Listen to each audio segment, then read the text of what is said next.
All right, guys. Thank you guys for showing up. Once again, this is the fourth stream that we've been doing here. 2 days in a row is the 4:30 session that we're going to be focusing on North America, and it's going to be the bronze and iron brackets based off of you guys who are going to give me your IGNs throughout the entire stream. We'll be doing 1 or 2 games based on how we're feeling and what we want to do. But yeah, at the end of the day, you know, if you're tired of getting ganked in your own lane, well, you've come to the right place. And you can come to an even righter place by going to ProGuides.com. So let's get this started. Hello, everybody. I'm Zirene, and once again, we'll be doing one of these live stream classes. It's going to be a little bit different than if you saw the class that we had done previously, not the ones for live streaming, but the ones that we had done where I was actually giving almost like a lecture type thing. This is going to be way more interactive. You guys are going to be part of it. I'm going to be talking with you. I'm going to be answering your questions in the chat. If you can keep them relevant to the game or states of the game, that'd be awesome. I do answer, you know, random questions here and there about like champions and whatnot, but I try to keep it, you know, game focused as much as possible. But, you know, I have issues with that. But at the end of the day, this is all about you guys. It's all about the ProGuides community. It's all about the entertainment. It's all about, you know, having some fun. That's honestly what it's all about here. That's why I'm here. So, all right, this is North America. Like I said before, it's North America. I'm still for since yesterday. Can they still play? We're gonna focus on the people who we're gonna focus on the people here who are in that iron to bronze bracket, and let's see if I can start getting the invites out, because I like getting things going right off the bat. You know, you guys ever watch LCS and you're just like, the analysts are talking and you're just like, shut up, start the game. Yeah, that's I've read those comments. I've seen you guys in the chat. I've seen what you say. You're all mean. You're all really mean. I don't know why you guys do that. This is literally our job to talk about the game. You're telling us to shut up and start the game, man. I understand that you players are more interesting than me, but you know, I have feelings too. All right. First one is Teal Dragon. Right. Okay, let's check you out. And Mori 24. And Mori 24. Okay. You climbing though. You climbing. You in that bronze 1 area. So we're gonna get you in here. Sealay, okay. Wildfire. Let's check out what you got here. Wildfire 58676. Wow.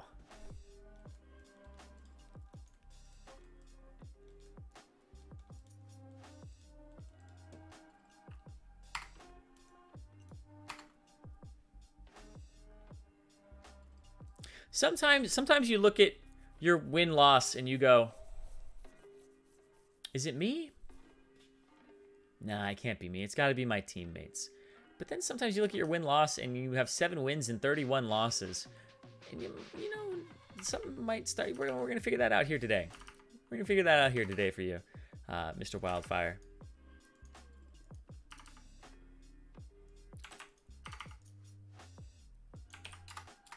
I don't mean that as flame, you know. I mean that like I've had big loss streaks and I go, you know what? I gotta change this up. Like I'm losing too many. It's like I'm negative win rate. Something's gotta change, you know. And I can't control my teammates. I can only control me. So, you know.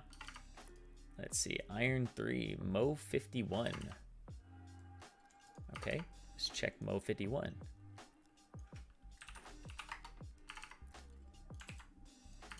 Go to center profile. Hello, guys. I see you all being real nice. Okay, cool. So, yeah, you ready to win this, Hemorrhoid? Yeah, you guys gotta win it for the negative win rate, people. You know. There's the thing is, not everybody gets to be positive because people have to lose, right? So, let's see.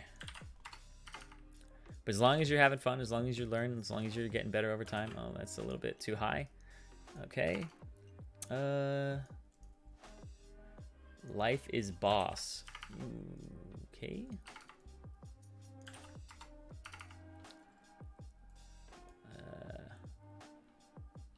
What? Where is that?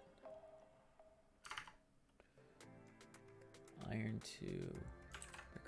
Okay. Brett Knudsen. Okay, okay, cool. Let's get you in here. Brett. Let's grab Life is Boss. Let's see if I can get you in here. I don't know if it showed up. It's not showing up on mine.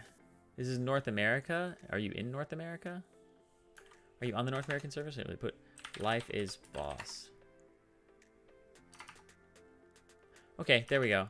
I had to type it in. It's because it's doing that weird. It's doing that weird YouTube thing where if I copy paste it, it doesn't actually go into the. If I copy paste from the chat, sometimes it doesn't have. It's not that I like copy paste it wrong. It's that I copy it, paste it into the URL or wherever I'm putting it, and apparently it just doesn't like it. So there's something going on with whatever's being typed. It's more like it's actually got a different. It comes out differently on the other side than just being letters like everybody else. That guy's too high, even though he's a Lowy lover. I'm Geonome. Okay, Geonome. Let's check you out real quick. Let's see.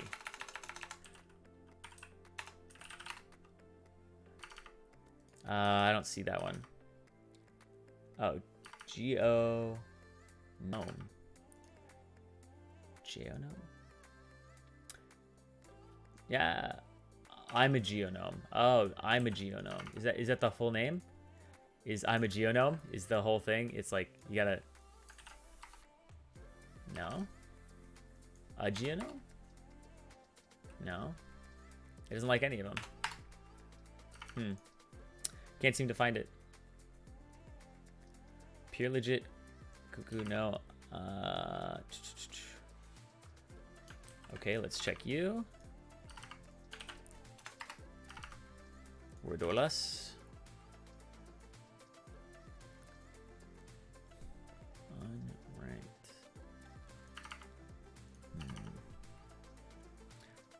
Okay, mastery with a 5 in it. Okay. You're gonna be.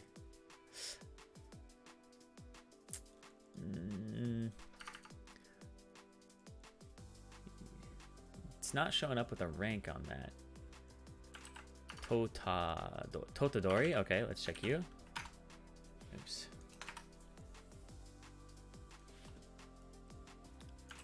Totodori. Okay. And then I need 3 more people. 3 more. Keep the IGNs coming. Keep them coming.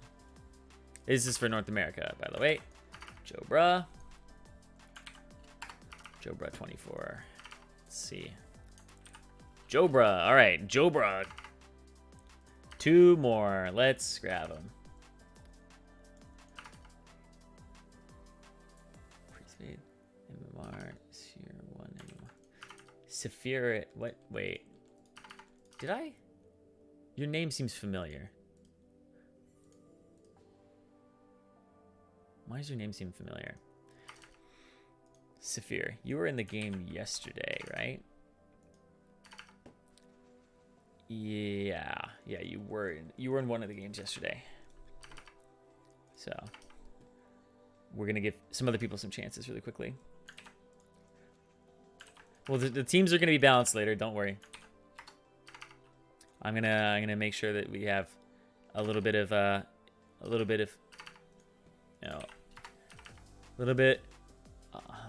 more balanced in a second. And one last person. Let's grab Skytruck. Skytruck. I like that. See what you're at. What are you? Iron 1. Not many games though. Maybe. Here's the thing: is sometimes there are like new accounts out there, and I'm like, But all right, I'm gonna send the invites to these guys. I'm gonna pass the leader to.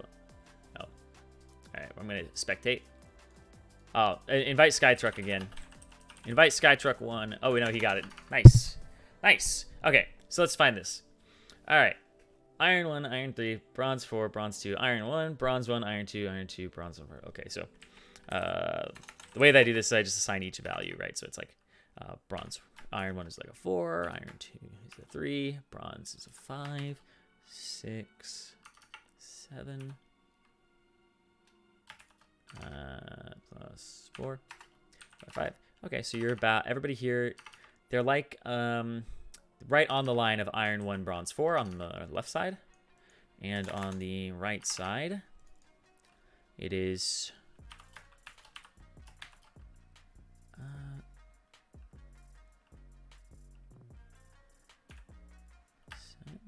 yeah. Oh, wait. That's not... wait. Oops. Okay. So...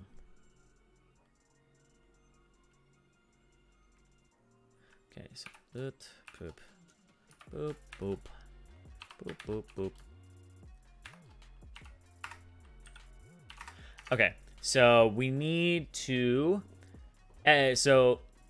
the left side is rated a 4.4. The right side is rated a 5.2. So it's right between Iron 1, Bronze 4 on the left side in terms of average, and the other side is Bronze 4, but the upper side of Bronze 4. So we need to move somebody who is higher rated over to the other side and trade it out for one person who's like, that me. So let's get Skytruck and let's get Teal Dragon. No, yeah, let's get Teal Dragon to move over. Let's get Teal Dragon to move over. So Skytruck for Teal Dragon. Let's see if that changes it a bit. That's...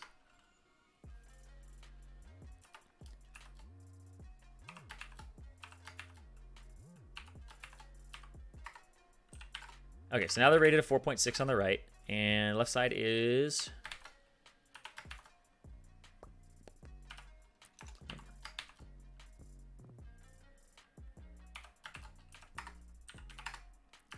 okay, so left side is now a 5, the right side is now a 4.6. That's closer. It's closer. So that's pretty much what we're gonna stick with here.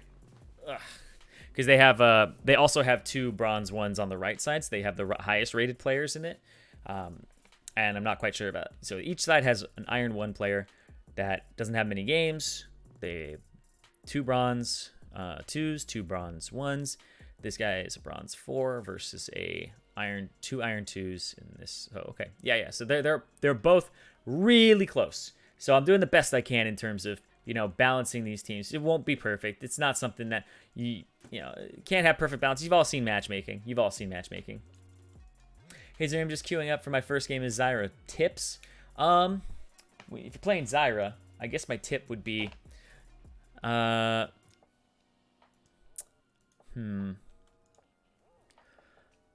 tips for Zyra, huh?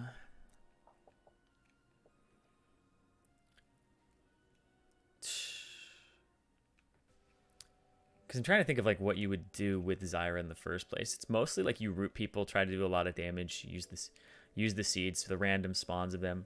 What's up?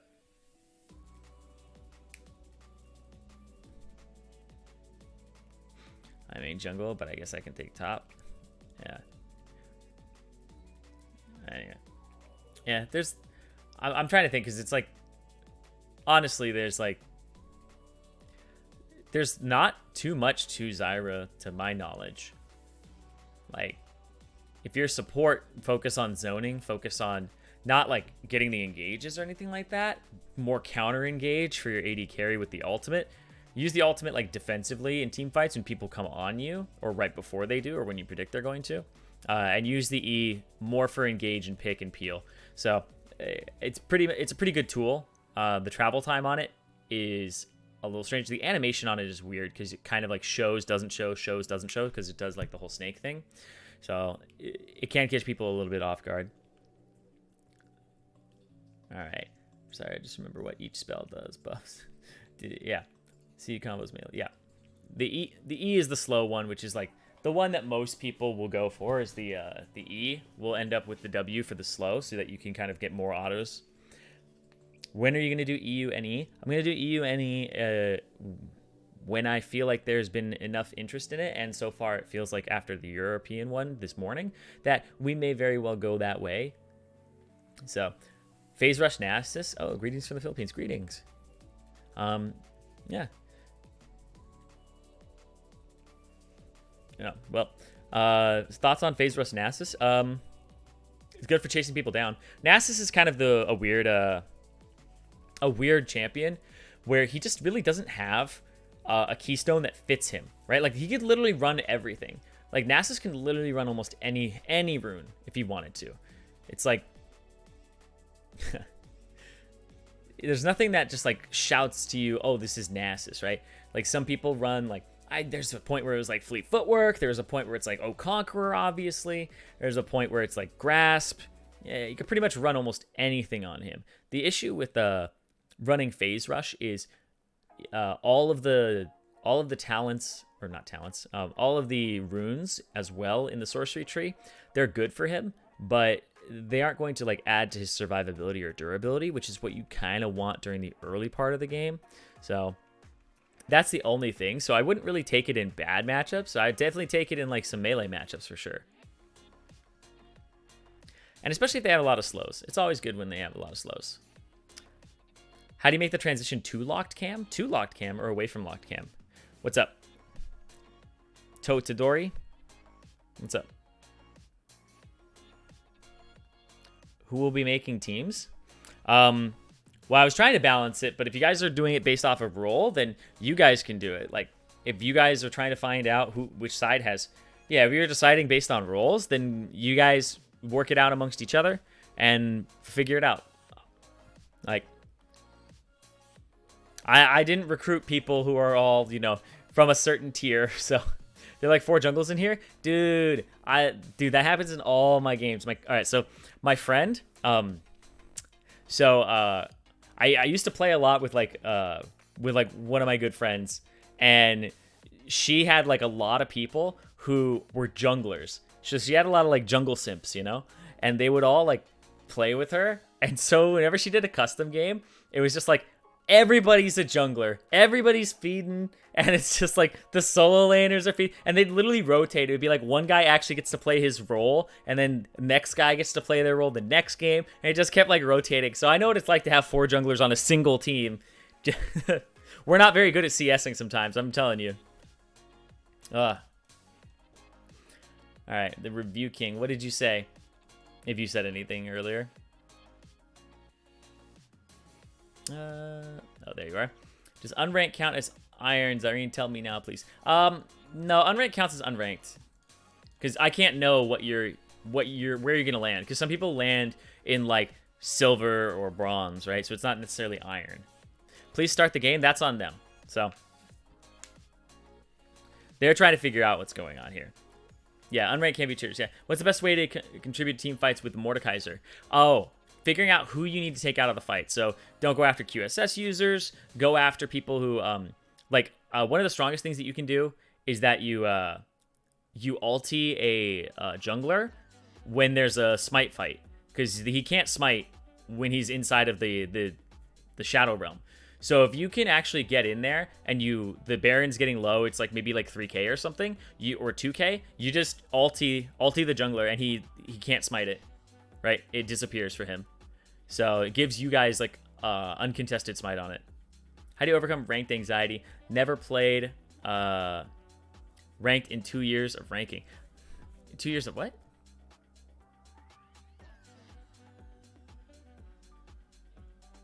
Of playing. Okay. Ranked anxiety. Well, here's the thing is, so anxiety is like a different kind of nervousness, right? Like I don't want to call them the same thing. I don't want to call anxiety nervousness, because that's not necessarily what it is, right? You have like actual like crippling anxiety, which is different. But if you're like really nervous and you get anxious playing queuing up, and you have a lot of like anxious feelings when you are ranking, you got to question why you feel that way. So what are you afraid of? What are you afraid of? Right? What are you afraid is going to happen? And that's how you kind of, if you can reason with yourself. For example, what's the worst thing that's going to happen? You feed the game, you throw the game, you maybe get fed, or like you maybe get like flamed even, right? You're just like afraid of losing. But why? But here's the thing. Why? I got to ask you guys the second question. So if you're afraid of losing, why are you afraid of losing? Why are you afraid of losing? Are you afraid of disappointing people? Are you afraid of your elo reflecting your ability because people are going to make fun of you for it? Or maybe you think that you're better than you actually are and you have to swallow that pill. So like, why are you afraid of losing, right? You have to really think about it. He's a psychologist. Actually, my original goal was to be a psychologist, actually, before I became a commentator. So you have to think about why. Why am I anxious about losing, right? Or first you have to go, what am I anxious about? Why am I anxious? Why do I have these anxious feelings? What am I worried is going to happen? And then you go, okay, why am I worried that that's going to happen? What is the outcome that I'm trying to avoid? Because anxiety makes you want to avoid. So what are you trying to avoid? Trying to avoid losing. Why do I not want to lose? I don't want to lose because X, Y, or Z. And I'll just use an example here to progress this. If you are, because it's annoying to get demoted because of your trolling lanes, and that makes you feel anxious because you feel like it's going to give you a feeling that you're powerless, frustration, that you feel like you can't do anything in the game. Like there's a lot of things where it's like, if you're anxious about queuing up, you're usually anxious about people losing, like you losing, right? And I would say there's no reason to be anxious about losing. Everybody loses. Literally every single person loses games. Faker loses games all the time, solo queue. Apto, to being the highest rated person, like all that solo queue king stuff, he still loses games, right? He'll still mess up sometimes too. The only thing that will make you better at not messing up is by messing up, legitimately, right? You don't know your mistakes until you make them. So you feel like you're wasting more time, but if you lose your elo, you feel like you're wasting more time. Well, here's the thing is, if you feel like you're wasting time because you're losing elo, that I don't think that's a good correlation. Because if you are saying that elo is a reflection of your time spent and how well it was spent, then unless you're challenger, it's probably not a good way to spend your time, in all honesty, right? Not to dissuade people from playing League. I'm just if you're thinking about it that way, I don't think so. What you got to do is you got to go into the game and you got to think about it in a different way. You got to think about it as, even if you lose, how can you win, right? How can I win? What is my goal for this game? Do I want to actually win this lane phase? Sure, everybody's goal is to win the game, but start setting goals for yourself of, I want to not get completely crushed in this matchup because I struggle with it all the time. I want to maybe counter jungle the Evelynn a few times in this game, right? I want to actually roam mid more. So if you feel like there's a game that you're losing or people are throwing, you got to find a way to make the most out of that loss, because it's going to suck your time away, right? You're saying it's a waste of your time. Try to make that time as useful as possible when you're stuck in a game like that, right? And if you had a game where you were winning the entire time and then somebody throws and you lose, it's there's lessons to learn from that, and you should take those takeaways, not just the LP. The only thing you're taking away from a match is the LP, then I think you're approaching League of Legends incorrectly, right? I'm an Iron jungle main, and I keep losing. I'm an Iron jungle main, and I keep losing games because all my lanes are losing 1v1s. How do I fix this? So it depends. So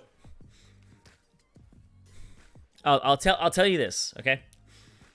Statistically speaking, the number of times that you will have a person on your team who is not doing enough should equal the amount of times that the other team has somebody on their team who's not doing enough, right? If you play enough games over the course of 1,000 games, you should have an even number of people who fed on your team and people who fed on the enemy team, because it should be a 1-to-1. It should be balanced in that sense. But the only other thing is when you queue up, there's 5 chances on the enemy team for those people to be feeders. There's 4 chances on your team for somebody to be a feeder, not counting you. And if you find yourself consistently losing, actually consistently, there is a thing, there is bad luck, but there is a certain point where you go, I'm not doing enough, and it probably has something to do with you. Not every game. I doubt every game your laners are dying, right? I doubt every game they're losing 1v1. And if you're saying, how do I fix this? You can type in chat to them, hey, I want to go top level 3. Please don't fight before I get there because I will give you 300 gold. Literally, if you type that, I bet he won't fight 1v1. I bet you he won't fight 1v1. If you're like, and you got to say it in a nice way, right? Because people are going to be apprehensive about being told how to play. But just be like, hey, I've had a lot of just say like, hey, I've had a lot of trouble with like solo laners feeding. You don't want that happening again. So you go ahead, get into the game, tell them what your plan is, communicate your plan, point that you're going to be on your way, tell him not to fight before you get there, and then you'll just gank for him, and he'll be happy that you ganked for him. Sometimes doing things in the game may mean chatting and communicating with people. If you're saying, how do I fix this? You can warn them that it's a bad matchup. You can warn them about things. Maybe they don't care, but at least you tried, right? You did the best that you could. And I doubt that, and also, if you are somebody who is jungling, there's probably something more that you could be doing to figure out what lane you should be going to and how early you should be going there. Because there are times where I'm like, oh, I should have gone to this lane instead. I should have started on my blue instead of my red because I wanted to path this way and have both buffs, right? I wanted to go bottom because I knew they were going to get pushed in, and I didn't do that. So you might have to think about the game a little bit more holistically as a jungler. And when I mean holistically, I mean holistically, like the whole thing as one big piece. And you are a moving part in the team that has to figure out where you're going to go at any given time and where you're going to be. So that's my biggest thing for junglers that want to get better is think about what you're going to do in the next minute, your path, right? What am I going to do? And constantly looking at lanes to see if they're fighting, because I'm telling you right now, if you have people who are losing 1v1s, if you start camping a lane, if you literally just pitch a tent, go kill some buffs, come back, go kill some camps, come back, and you pitch a tent, you will get a lot of kills doing that if people are fighting 1v1. So that probably means that you are farming too much and you should hang around the lanes a little bit more. You're probably going to get fed off that. If you start doing that, if you realize there's a tendency of people to not understand that they need to back up and that they aren't going to be because I'll tell you right now, the way that games trend is the higher rated you get, the less kills there are in the game. So there's less money in the game. The lower rated you are, the bloodier your games are. Your games become absolute bloodbaths. So there's more gold floating around. You just have to find out how to get that. And people are going to fight more often, and they're going to get ganked successfully more often, right? Even because these are the things. You don't have pro junglers in iron or bronze, right? You don't have pro junglers. They aren't out pathing you or anything. They're just literally showing up to the lane, and the other guy in the lane is like, oh, I guess I was in a gankable position. The iron jungler is not timing it going, I'm gonna go here, here, here, and then this guy's gonna lose this matchup slowly, so he'll have the wave about here, and then I'll gank him at this time, because he already placed his ward at level 1, so I know he won't have it back up. Iron junglers aren't doing that. They aren't master planning, mind gaming you. They aren't taking everything into account. They aren't big brained, right? They're gorillas. They like to just run at whatever's in the lane. They like to just thump their chest and be like, I'm the jungler, boom, let me get in this lane, and then they gank, right? And sometimes the gank works, sometimes it doesn't. Sometimes they dive and die, sometimes they don't, But here, you just need to hang out by the lanes and start just picking up the scraps. Pick up, hang around. I think there's way more gold in iron and bronze in the lanes, because that's where the champions are, than there is in the jungle. Now stay with me for a second. I could go kill my Gromp and get 80 gold, or I could go kill this guy in the lane and get anywhere from 300 to 150. So you might be farming too much. That's what I'll say. You might be balancing farm versus gank incorrectly. So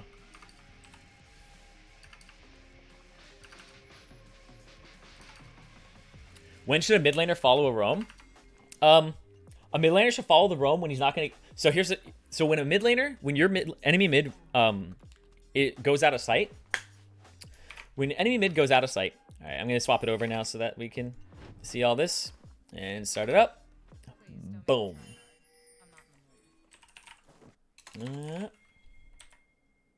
Cool. There we go. All right. So yeah. Anyway. So here's what you do when people roam. What you can do is you can either, one, follow them, and if there's fog of war and you don't have any wards, you don't know if he's standing in that bush. Let's say the Zed is there, right? And the Zed moves. Well, if the Zed moves, then you don't know if he's standing on top of a control ward, waiting in the pixel rush for you to follow, and then he kills you, right? Because when somebody roams, they can either go to the lane, back, or they sit there and wait for you to follow. But if they move, what you should end up... I think the safest thing... I'll tell you right now. The safest thing to do when somebody roams is to ping that lane back, push your lane, and go the opposite way.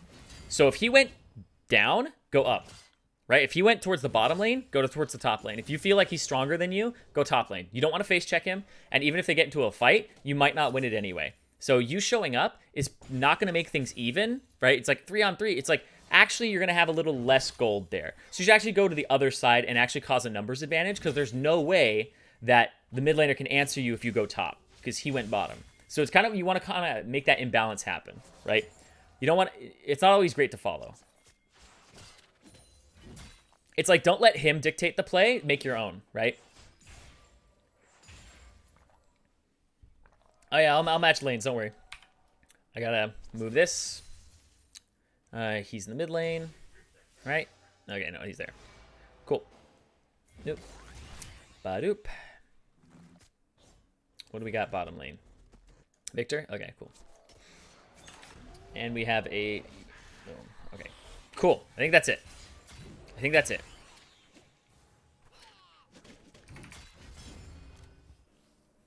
Okay, let's see what the junglers did. Did their routes. Level 3. Here comes Pyke. Just checking a little bit. Mo is actually getting a lot of damage onto Brett Knudsen. Oh.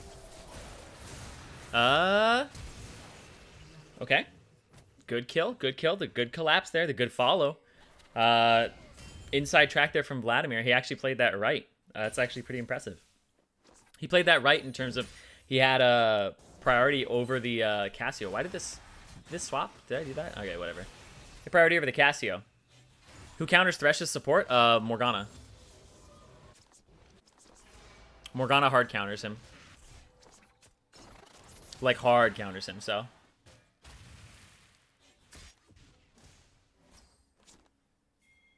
Why'd he flash? Because he felt like he had to. I don't know if he had to do that, but I think the guy might have been dead anyway, but I'm just saying he played it right in terms of the roam. I look at the macro play. I don't really look at the micro play on people.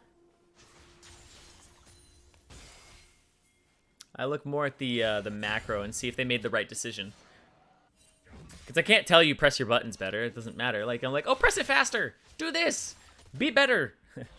It's like, I can tell you, like, I can help you think in a different way.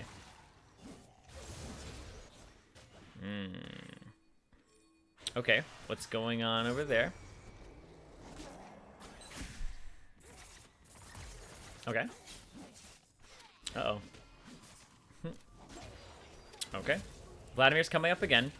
Oh, there's the blast cone. I'd actually... Okay. Hit the blast cone on your way in, Vlad. If he does that, that's great. Oh, there's the hook onto him. Okay. Stun. Oh, wait. They turn back. The stun's actually going to land. There's so much fighting going on, you see? Oh, he's dead. He followed, but... Or, sorry, he made his own play there, but it was not a very good one.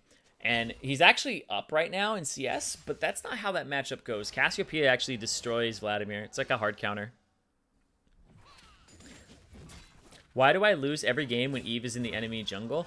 Probably because your team doesn't know how to play around... Like, your team barely knows how to play around vision in general, if they're low-Elo. And so, she, like... You would think it doesn't matter. She would get the same number of ganks off, but she actually just gets free ganks all the time because people don't respect that she will be on that side. They don't think about, if I were Evelyn, I'd be right here, right? Can I one-trick Kha'Zix regardless if I face take enemies, armored or chunks of HP? Regardless if I face tanky enemies? Yeah, you can. You can totally do that. What you got to do is you got to go after them early. So if you're Kha'Zix and you're up against people who are going to, like, stack armor, you got to go gank them early. Gank them early. Stop, like, delay the amount of time that they will get that armor, but also increase the amount of gold that you have so that you can start snowballing. Because you can get Black Cleaver on Kha'Zix. I think that's the tech item there, is you grab it. After you get, like, your jungle item, you can get, like, a Dustblade, and then sometimes people go for things like the like the Black Cleaver. It's not a bad option on him at all. So if they're stacking armor, you can totally do that.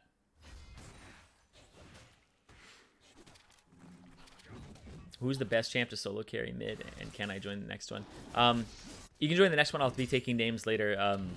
But the best way to solo carry from mid is one, find a champion that can wave clear and bully. Like, I would say the consistency, because that's ultimately what it is, right? So if you go, I can carry as Yasuo, but I also like anti-carry games. It's not the answer, right? The thing that you're most consistent with is actually going to be how you climb.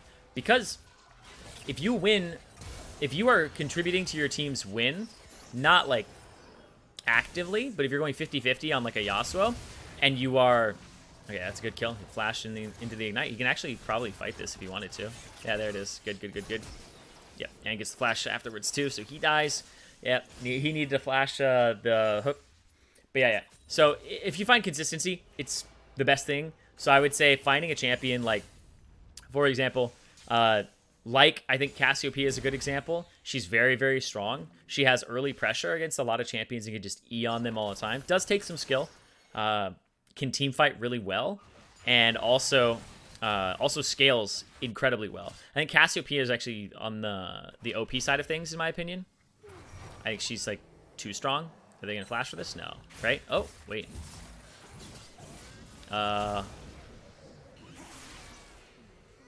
He's dead. Oops. Well, whatever. They get the kill though. But yeah. So I think Cassiopeia is on the stronger side of things. I think Echo is really strong too. If you want to play him mid, he's got wave clear. He's got roaming potential. You want to wave clear. You want to roam. You want to play things that are strong and things that you can be really consistent with. That don't have a lot of. I would say that you don't see people feed all the time on. I would say because those are bait champions. There's a good pickup there of getting the dragon, even if they don't have mid priority, because they were able to fight on the top side. And they knew that the Eve was on the top side. So that's actually a good move from the Warwick, is to go bottom side here. So he actually like read the map a little bit there, which I like. Nars pinging Rift Herald, maybe because he thinks Evelyn's there, I'm not sure. But what are the best picks versus Vladimir? I'm pretty sure Cassiopeia was always considered to be one of the counter picks. Vladimir like does change a little bit though in terms of the matchups for him, because the champions around him change. But you always want to kind of pick up an Executioner's Calling. I would say is just like the #1 thing against him. Let's see.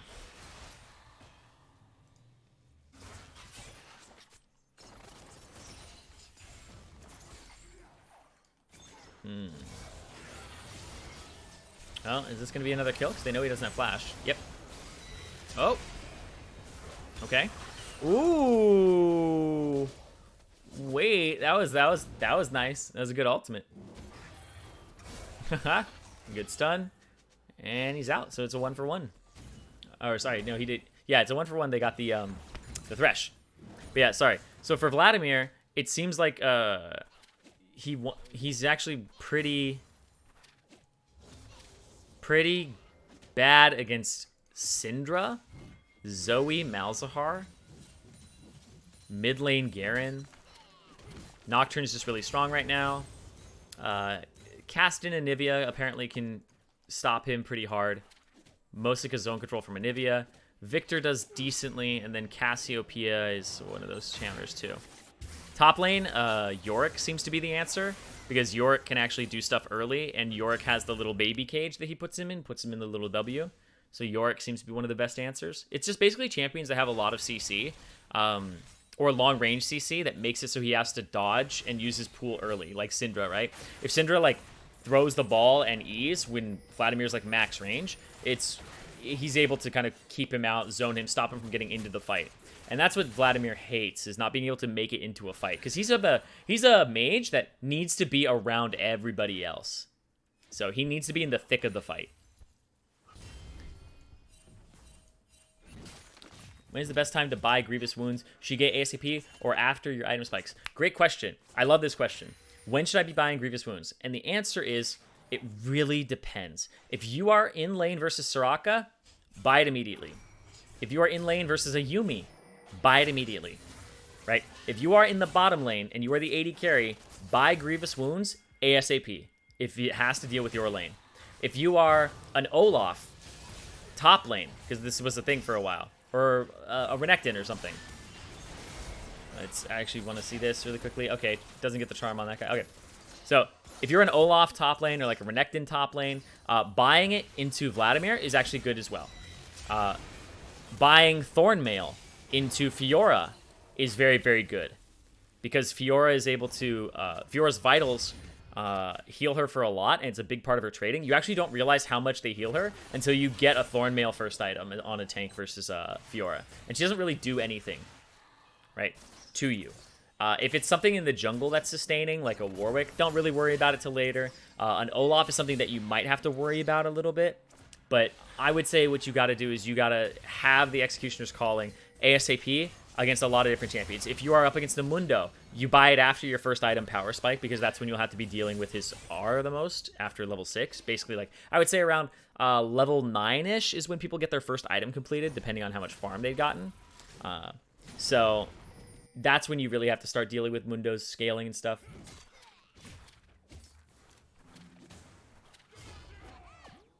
But yeah, I feel like Grievous Wounds should either be purchased before, if you are going to buy Grievous Wounds in that game, you need to buy it before your first item or after your first item, not like anywhere after that.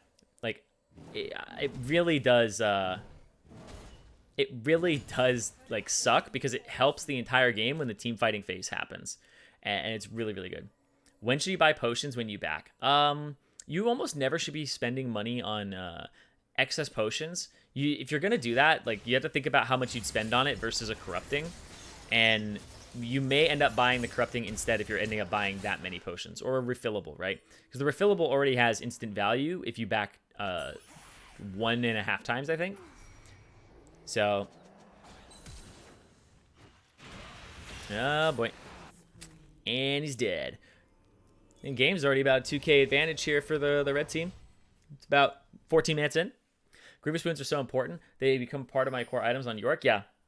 Like, Grievous Wounds is so good. And I find, like, Executioner's Calling is by far the most reliable one. I guess Morello's, depending on the champion. Because sometimes people miss their spells and stuff and don't hit the person with the spell, whereas Executioner's Calling is, you just throw it on people. You can throw it on multiple people. Thornmail is one where they have to hit you. So I've played tanks before where, like, the guy that I want to get Grievous Wounds on isn't even hitting me, and I'm like, probably would have been better if I had actually just gotten the Executioner's Calling. Here's the thing, is I flat out see people lose games, even in high elo, because they didn't buy Executioner's Calling at all. And I'm like, sitting there, I'm like, they have Soraka, Vladimir, and an Olaf jungle, and you did not buy Grievous Wounds? Like, you deserve to insta-lose. You deserve to lose this game. Oh. Oh. Oh. Oh! Wait! They got them both! That was sick! That was sick! Speaking of sick plays, Christoph will be grabbing things that are cool from these games and putting them on the Instagram. So you guys might end up on the ProGuides Instagram. Oh boy, speaking of that, you know what? That's one of those moments where, you know, first you're challenger and then you drop immediately to bronze within the span of 20 seconds. It happens sometimes. You know, it happens to the best of us. You make a killer play, you walk away, and then you just die. You know, it happens. You just got to accept it. You got to be like, okay, you know what? I bit off more than I could chew. My bad. But yeah, the ProGuides Instagram is at ProGuides League, and that's where you'll be seeing plays from these games. They'll be highlighted and put up there. Thoughts on Urgot for climbing? You better be good at bullying the lane as a range champion that doesn't really build too much damage. So you got to be used to being ranged, but also landing skill shots too, because he's very dependent on his Q as well as his R.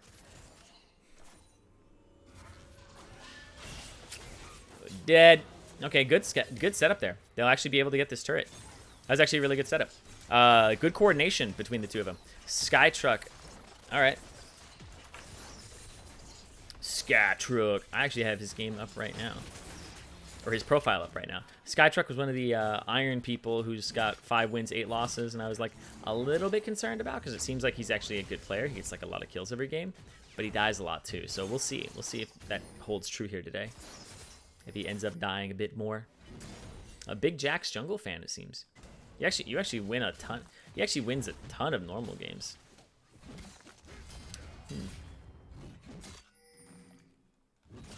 The reason I'm looking at him now is because that is not a that immediately triggered to me that he's not Iron 1. That immediately triggered to me he's not Iron 1.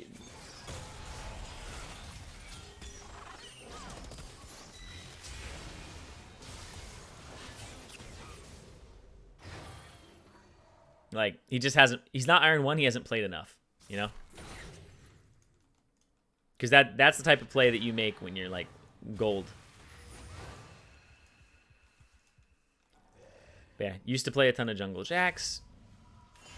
Cool. Okay. Keep on trucking, man. Is Lissandra good at solo duo? No, I don't like Lissandra. Lissandra got nerfed too much that her Q doesn't do a lot of damage. And she also... I think it like doesn't do much damage. I think the mana cost is high on it now, even though they like compensate it with the passive. But it just doesn't. The cooldown on it is too high. That's what they changed. Is that like you don't do enough consistent damage with things that like you have to land your skill shots, and it's not even good wave clear anymore. So I don't really like Lissandra at all at the moment. I think our current state is on the weaker side of things. As so far, it's just like this is Skytruck just kind of having his way with the game. Like he's able to go wherever he wants. He's got 16 stacks of Magi's, and it's going to be super hard now. The 4,000 gold lead is basically on him, I would think.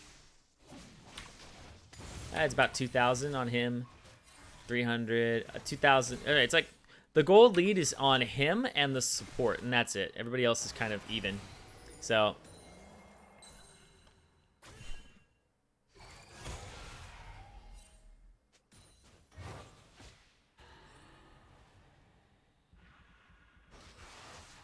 I should have looked away.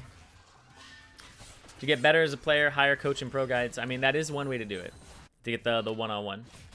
Iron games with 3-man tower dives. Lol. Yeah, the professional champs good against Malphite. Champs that are good against Malphite is typically you want to make him buy AP or magic resistance because he wants to buy armor. And he gets like really good multipliers on it too. So it would basically be a lot of different... magic damage champions, and ones that at least have some form of durability or slight durability. Because if it's an AP Malphite, then that really sucks for you. Okay, they're gonna get that kill. Nice, nice.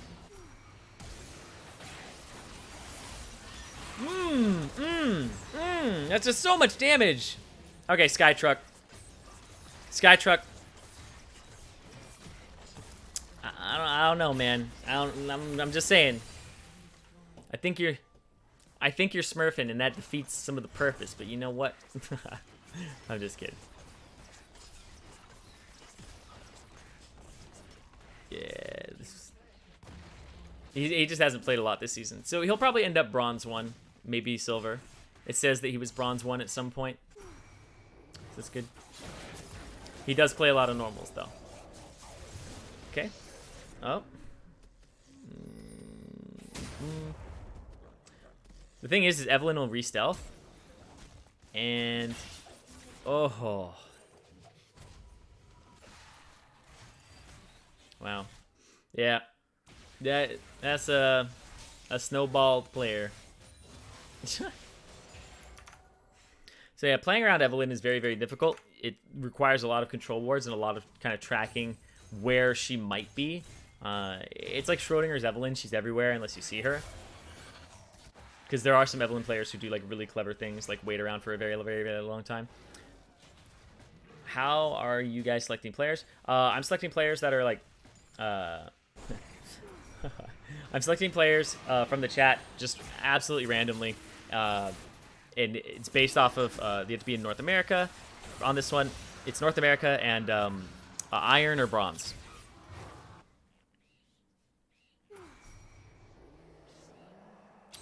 How do I stop myself from raging every game? Oh, God. Okay, that's the critical mass point. That's the point. When Evelyn can WQ you and you die, like, that's the point where it's over, man. Like, it's like... Yeah, it's over. Now she's just having too much fun. Like, this is she's very squishy, so if you catch her, then good. And you get to use, like, a lot of CC and stuff. But, like, she's just incredibly fed at this point.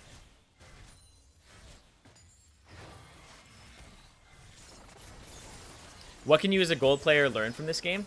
So, here's the thing, is if you scale this up, you can kind of see, like, that there's the potential for, like, a single player to carry a game. Now, are you relying on your opponent to be worse than you? Maybe a little bit, right? Like, you can watch this Evelynn and be like, okay, his opponent seems to be a little bit worse than him in terms of, like, MMR. Maybe it's not a good matchup or whatever. I'm not saying you need to stomp people, right? But you need to find... But this means that, like, just because somebody has a higher rating, like a plat player or a diamond player, it's like, what do they do that makes it so that they are better than you? So, like, what is Skytruck doing here that makes him more efficient and more effective than Teal Dragon? It's because he's doing clever things, he's waiting around, he's doing a little bit of the unexpected, and he's also, he knows his champion, right? So, like, getting familiar with your champion, getting familiar with what enemy champions can do is going to give you an edge in gold, and also being able to kind of accentuate those strengths. So if you feel like you know champion matchups really well, then you should go and, like, abuse that as much as you possibly can. Some maybe counter kills here. Maybe counter kills. Maybe counter kills. Evelynn's not there, so. Oh. Okay. Oh. Yeah, okay. So there's a lot of shutdowns that went over, but it's not the Evelynn. The Evelynn's not losing Magi stacks. None of that stuff. None of that stuff. I'm about to go to Bronze 1. What do you believe that Bronze and Iron players flaw mainly? So the thing that I think that Bronze and Iron players fail at is how quickly they react to something that happens. So for example, it's like if you have somebody who is fighting in the river and another person shows up, it takes longer for people to actually rotate and actually make it to them, right? It takes longer. So, like, when I play, and I'll play with, like, some friends who are Iron, they don't understand what's supposed to happen, right? They don't look at the clock. They aren't I would say you aren't processing as much information, right? So I think as you get higher and higher in Elo, you're processing more information simultaneously. Iron players don't process minimap movements, where they should be warding, what things mean, that when Dragon's coming up relative to where they are, how much gold they have, and for their items. It might be one of the things that they see. Do they surrender? Okay. I thought that was a surrender. Whatever. But yeah, so I mean, the enemy team didn't surrender, it seems. But regardless, when you do something in, like, higher Elo, they're doing all of that, and they're adding layers to it. They're like, okay, Pyke's Q is on cooldown. How long is that cooldown when he's level 13? It's actually not that long. He doesn't have E for a bit here, right? So you keep doing that over and over again. And when somebody has, like, ultimate down, you're kind of like, does that factor into the fight? We should fight now because he doesn't have ulti, right? It's like, we should fight now because he doesn't have flash for this long.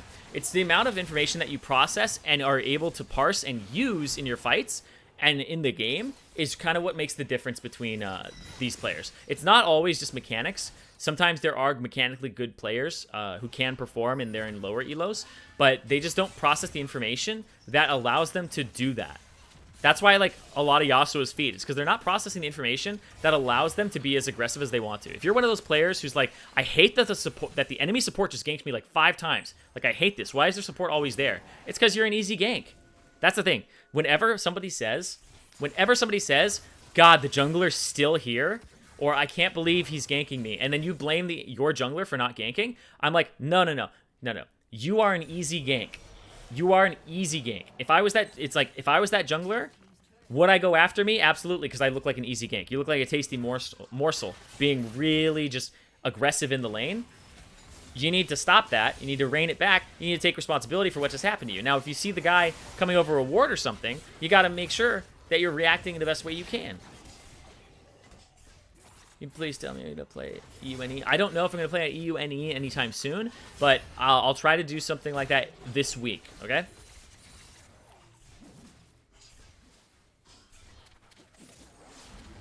Any tips? Ooh, I would say stick to Pyke if you're going to try to learn Zereth. I mean, no, Zereth is more of like a lane dominant champion. I made Kalista since her release. Is she viable for solo queue right now? Yes, Kalista is viable in solo queue right now. She's very, very good top lane. Especially if you duo with a jungler or something. She's also very, very good in the bottom lane because of all the buffs that she's gotten to her stats over time. So, what do you tell Hishinshin if he asked for advice? If I actually have Hishinshin on my friends list from years ago when we played together. Hold on.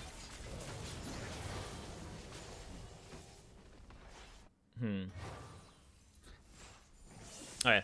Anyway, the advice that I would give to Hishinshin would be, at least back when I played with him, for sure, was because he loves split pushing, and he plays champions that are just gonna like duel you, like the Trundle, the Jax, all that stuff. Like it's like they outstat you. They stat check you and they just pass it, right?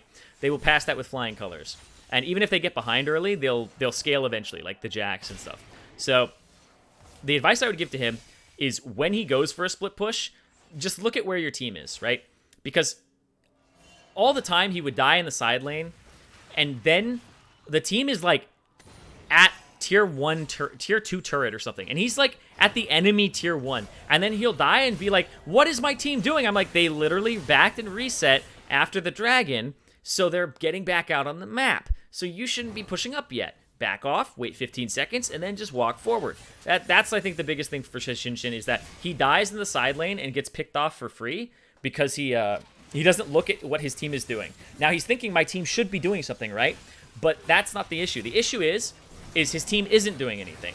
So you don't die and go, my team isn't doing anything. You go, my team isn't doing anything, I shouldn't die here. It should be the opposite, right? It doesn't matter that your team, it doesn't matter that your team isn't in the right spot. What matters is the spot they're in. And if they're not in the right spot, then you shouldn't be making that play because now it's wrong, right? It's that type of thing. So if your team's making the wrong play, you're making the wrong play too, and you just both look bad.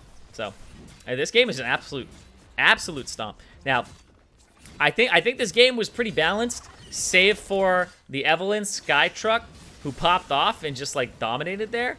So he looks like this guy, bronze 1, bronze 1 previously. So don't know. Maybe accurate, maybe not. We'll see. That was a good game. It was fast. It was a fast game. It was a good one. It's fast. It means that we have time for another one. So let's just check out the damage. I think I have a hypothesis of what's exactamundo. So let's go into custom. Boop boop. Okay, cool.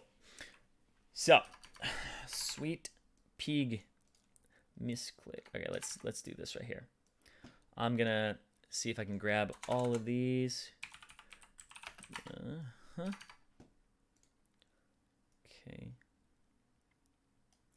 Okay.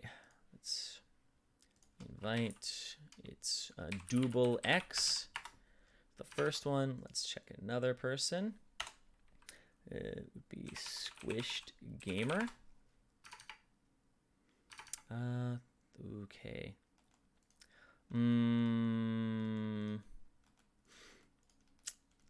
Oof. I think you might be. You would be in the category that I deem is maybe a little too good. I think you're like a silver player. I think you're more of like a silver player. I would say you're a little too good for this Squished Gamer. Because like I don't care what I don't care what the elo is on your page and that you haven't played enough games or whatever. I care about where I would place you because I think that you're silver. And I'm actually gonna check your previous season. Yeah, you were silver. You were silver. So you're not a bronze player. You're not a bronze player. You just happen to be in bronze. It's kind of like when a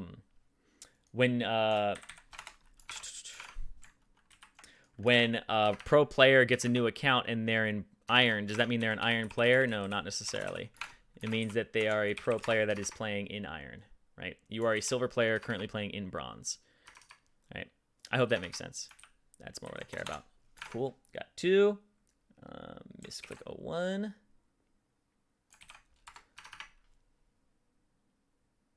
Okay.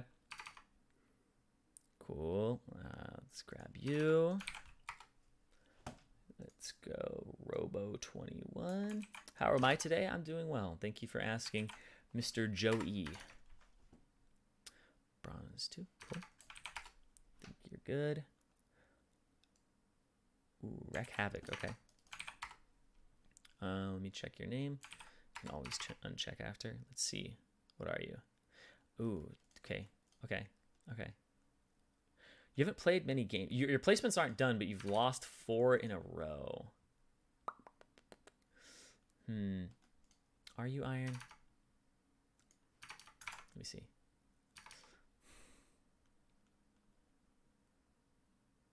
Yeah. Okay. Yeah, that's good. Pick me. Okay. Please let me do better.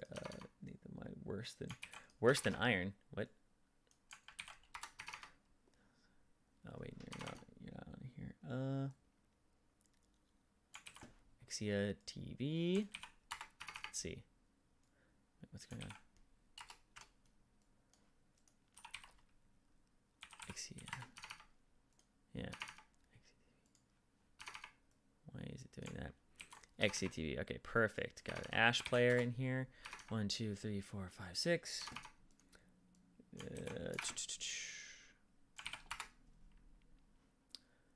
Mr. Madman. Okay. Pop Fizz 154.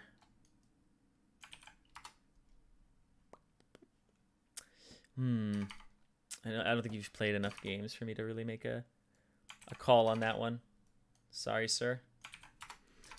Krennic, you were silver. I'm going to pass on that, even though you are currently Iron 1. You've only played 15 games. See, you don't pass the Smurf detection, you know? I got to keep my bronzies and iron players safe because you saw what happened in that last one, man.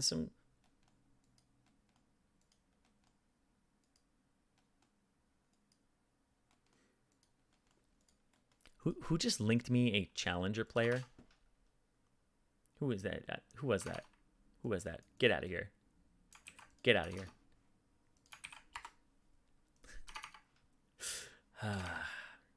Okay. This is a Katarina player. Really good at cat, but really bad at everything else.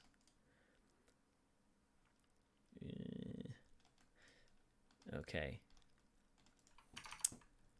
See, Modnar. Okay.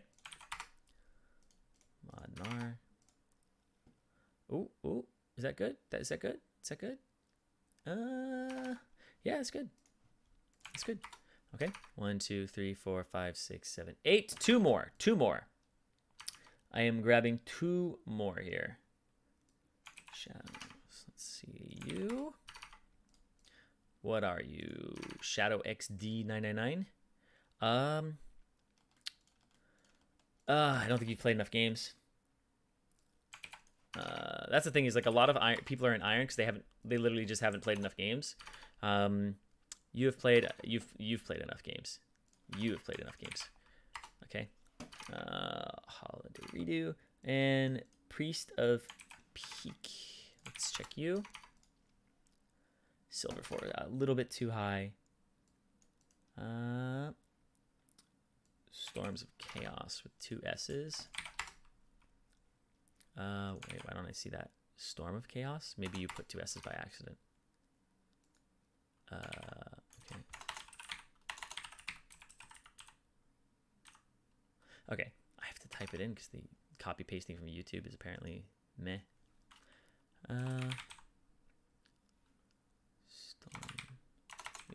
Storm of Chaos with 2 S's.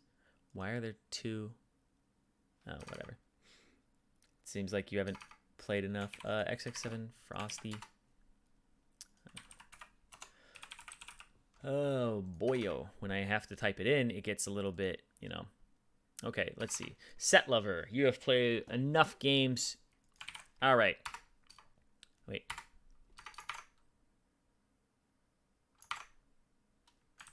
See, look.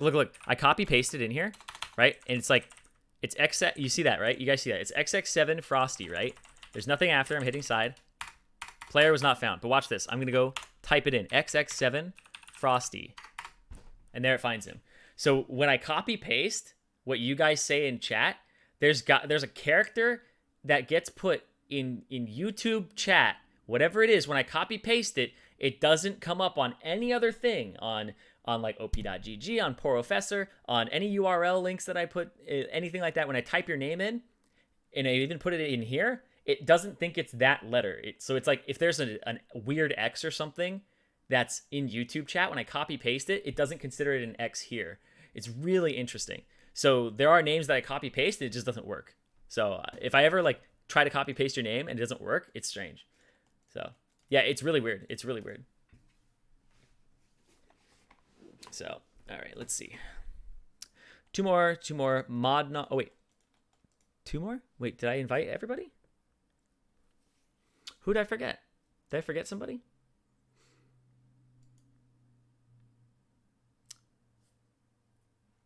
Hmm. 1, 2, 3, 4, 5, 6, 7, 8, 9. 1, 2, 3, 4, 5, 6. Okay. Whatever. Oh, wait, you're from before. I'm a Gnome. There you are. Why does it do that? Yeah, you're fine. I should get you in here. Why? See, I'm a Geonome. When I copy your name, let's see if it works. If it does it here. Yeah. So you're one of the people. I'm a Geonome that I take your name from chat and I do this, and it's gonna say no, right? It's gonna say it doesn't exist, right? If I take out the spaces, doesn't work. But if I go, I'm a Geonome, it's gonna work, right? There's something in that YouTube chat. There's something in this chat. There's a character that isn't really the same character. So, all right. So, Mr. Madan and Modnar, if you, Mr. Madan and Modnar,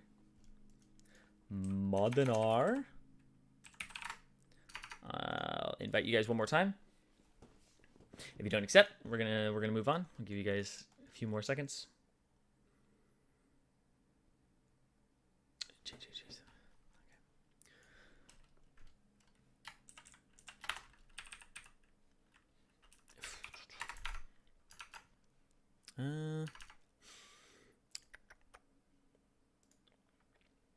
Okay, we'll go.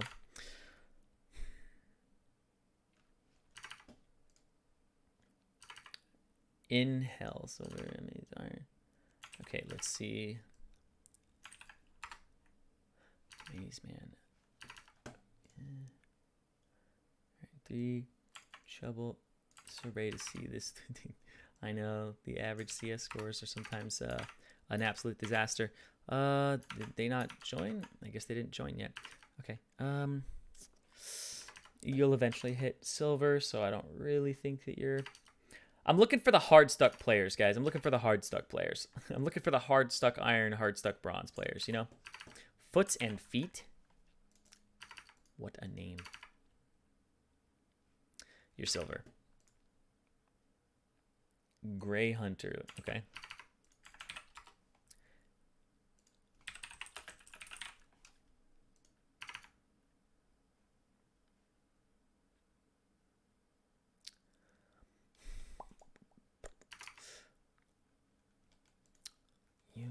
You haven't played enough to like really get a grasp of like what rank you're gonna be, because you have like a 62% win rate.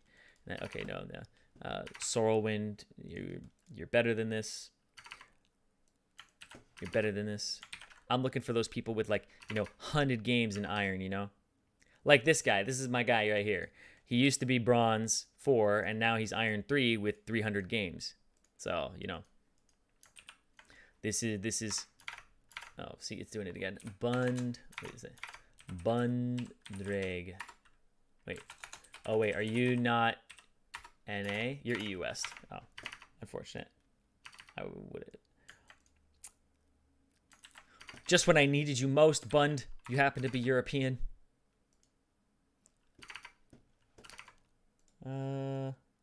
Hard cards stuck bronze one. Sloth. Okay, let's see. I hope this character translates when I...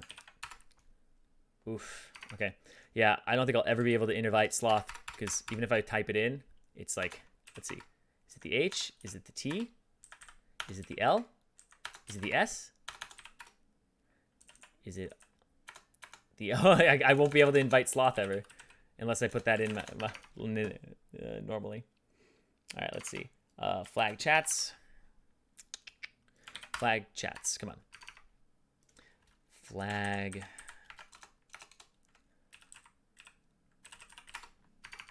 Flag chats. Iron 4.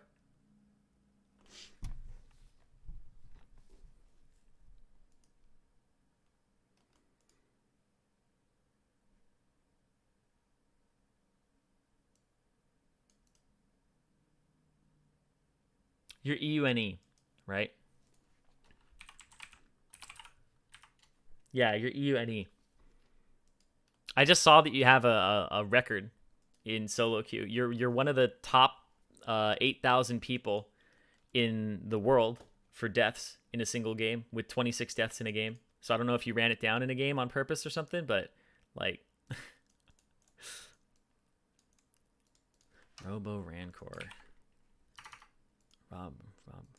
Robber Rancor?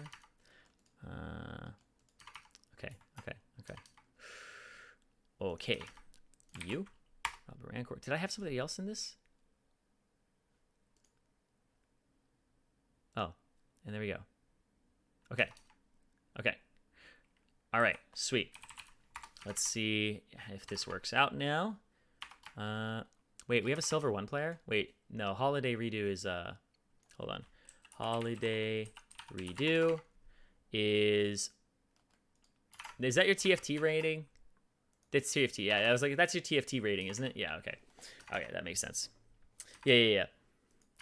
Because I don't know why it does that, but whatever. It's sometimes real strange. Okay. Let me just figure out my preliminary thing with balance. So it's plus E plus... Oh, wait, what is your rating though? So I'm not looking at the silver. Your iron 1. Okay, so okay, so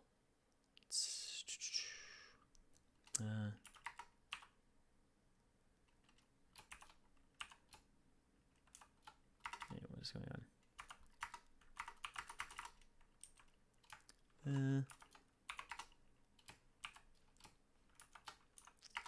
Okay, so plus.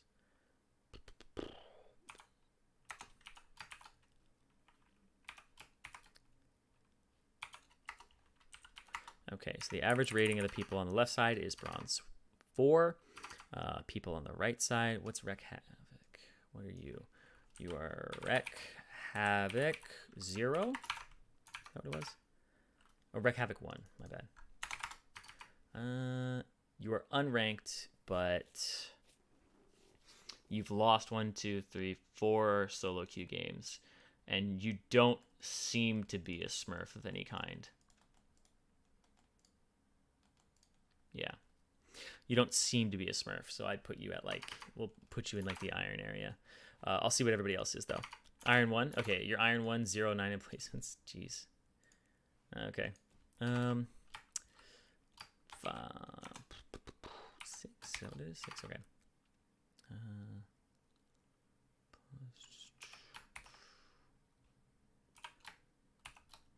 What's Mr. Madan? Mr. Madan. Wait, why'd I invite Mr. Madan? Why? He's silver 4. Why'd I invite him? Get him out of here. Get him out of here. No. Oh. What's Modnar? Who's Modnar?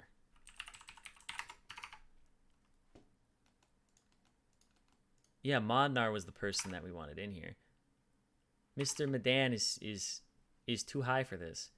He's got a really good KDA in ranked overall. This guy Smurfs. He's got like. I'm sorry, Mr. Medan. You're a little too good for this. Sorry. So it's unfortunate. Let's see. Kojenga.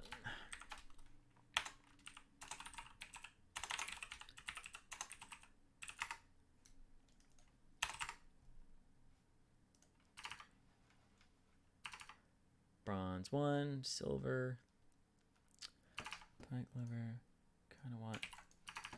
Kind of want a little bit closer to. What is this? The maid mobster. The main mobster. The main mobster. Go bronze 4. Okay.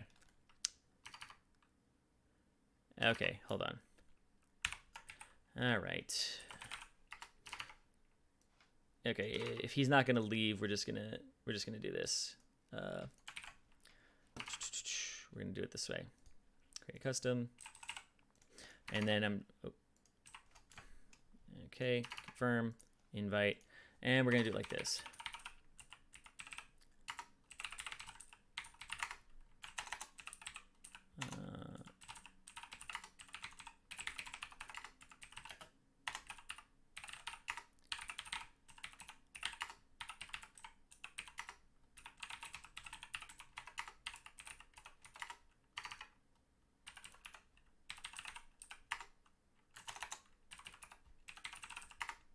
Okay, 1, 2, 3, 4, 5, 6, 7, 8, 9, and then the last person is the main mobster.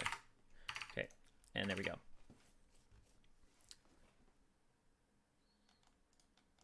You can't hold my lobby hostage. And the main mobster's last person. Boom, easy. As soon as he gets in here, though. That's Will Turner. Will Turner, if you're listening, Will, please get in this game. We need you. You are the last person. I could have kicked him. I mean, then why didn't you? So I said please get rid of him. Oh well. Is the main mobster here? Will Turner? Are you gonna come? Timmy.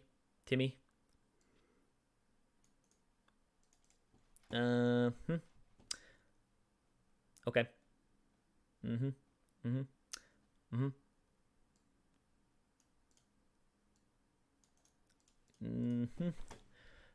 I think he might be AFK.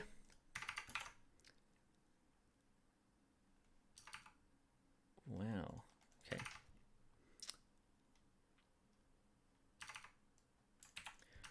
Swag.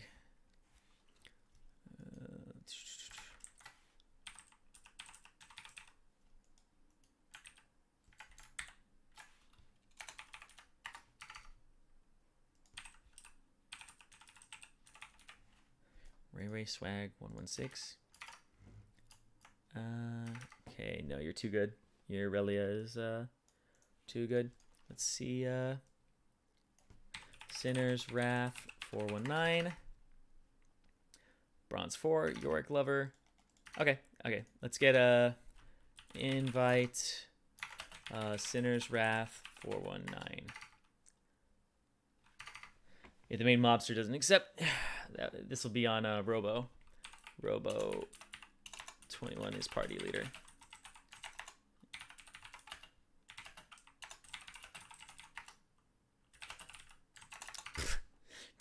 Who put a Garen bot there? Get him out. Okay, he got him. Sinner's Wrath 419.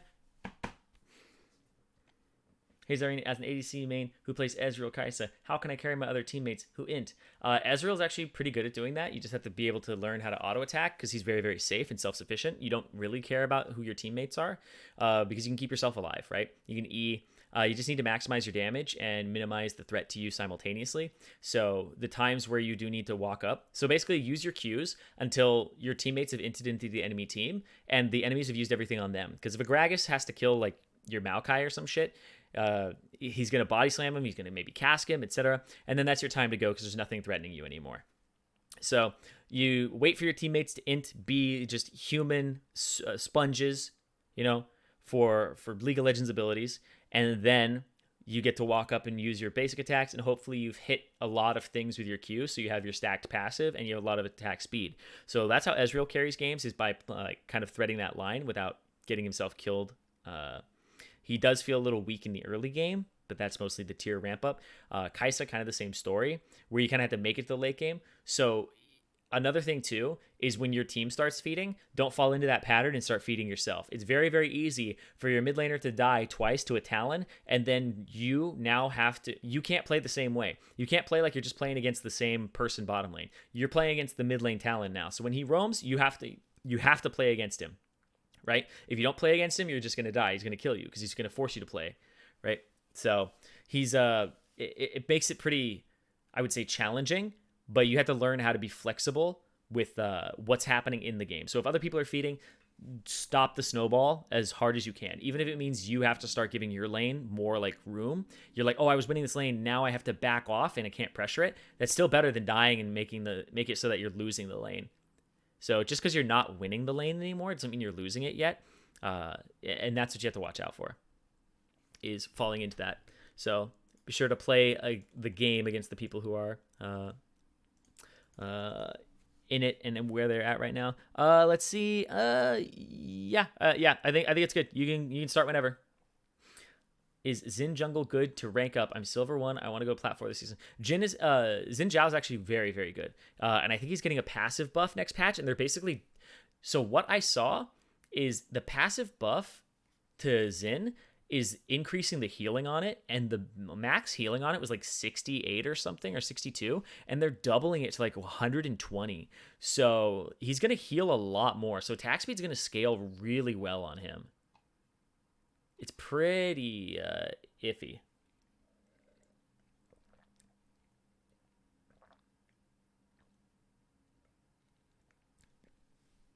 So I don't know why they're doing that, but yeah. Is Talon a good champion to climb with in solo queue? If you are good, yes, absolutely.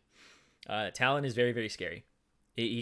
Talon is also somebody that you can learn level 2 power spikes and roaming with. It's very, very easy to do. What would you recommend a gold Ivern player do? Ooh, be as annoying as possible when you play Ivern. This means like invading. This means figuring out what champions you can and can't escape from, because Ivern actually is very, very slippery. And I think he's getting he's supposedly getting a buff next patch. I think they're increasing the damage of his E and decreasing the cooldown on his ultimate. So he's getting 2 buffs. Can you climb with Aurelia? Yes, you just had to be very good at her. You have to make sure that you don't like int, but also that you get enough of a lead over your opponent that you can snowball the game and just basically 1v9. We just had to be when you fed 2 kills and everyone said, what do you have to say about that? When you fed 2 kills and everyone is saying just I don't know what's going on. Anyway, any predictions on what the new Kindred skin will be? No, I don't. I don't really think too much about those. Is learning Katarina worth learning? Yes, Katarina is always kind of worth learning, but I would say only if you're gonna one-trick her. Don't dabble in Katarina. If you're gonna Katarina, you go all in. Are you in the studio, Zirene, or is it your room just that badass looking? This is just to like, take you guys out for a second. I have no arms. No, it's just green screen in the studio. I'm in my room because I'm socially isolating myself,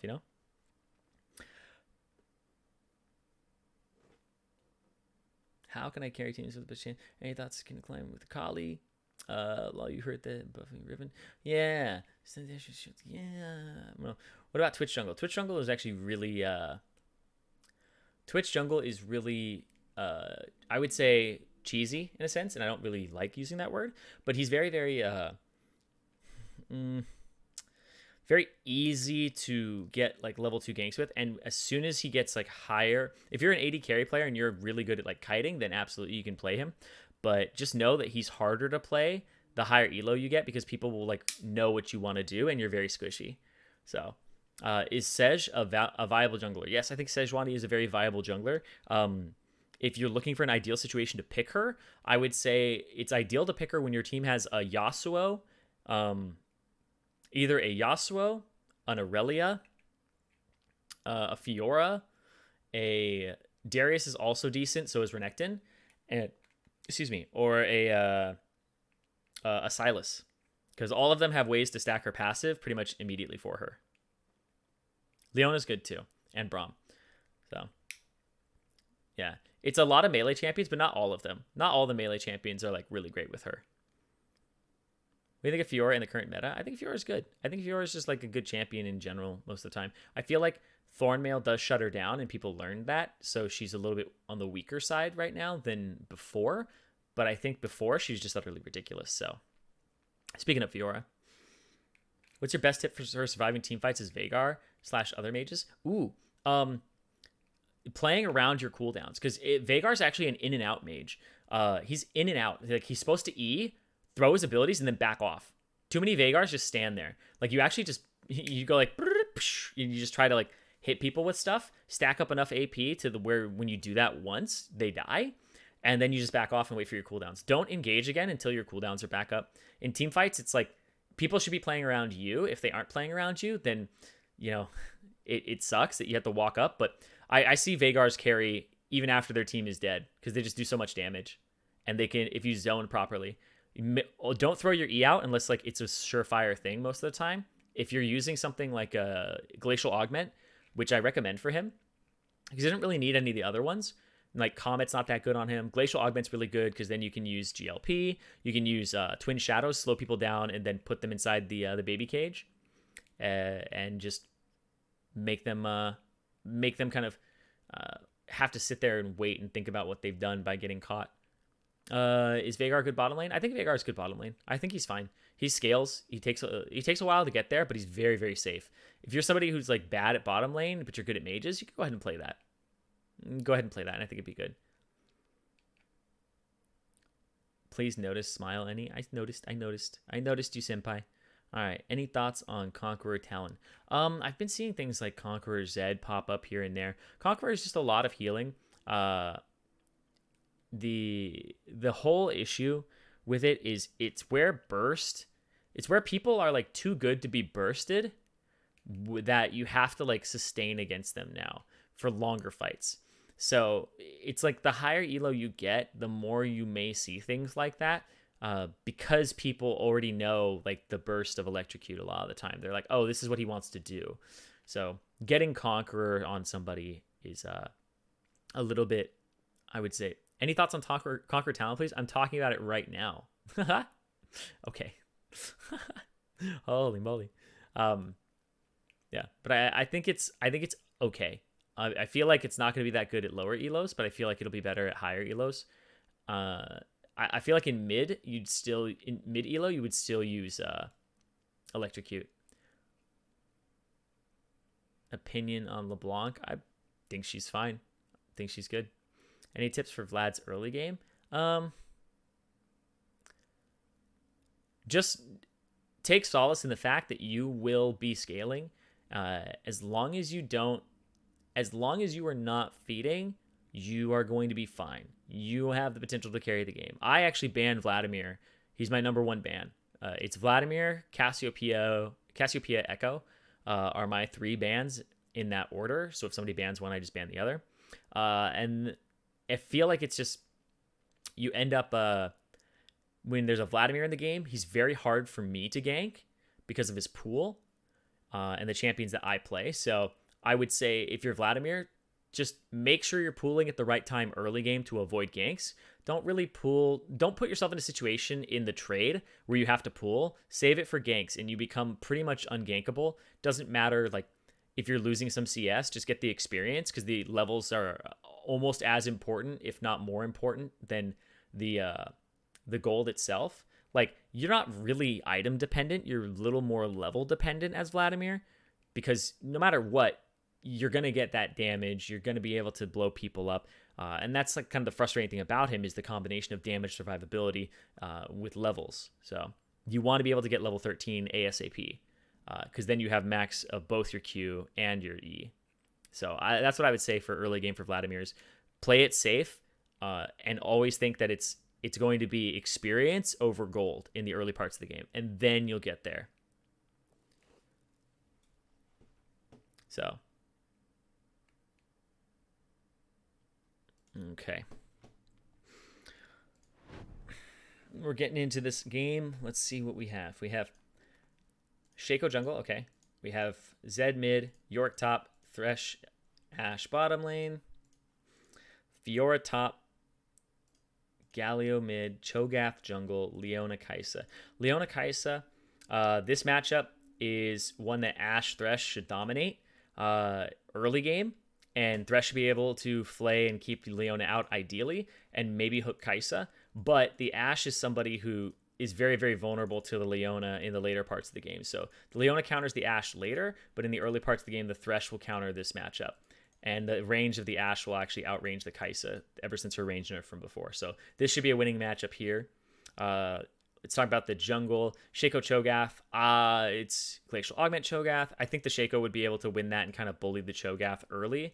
If Cho'Gath gets off the ground and gets some AP and gets to a point where he's able to sustain and get enough stacks of his passive that he's durable, then it will go the Cho'Gath's way.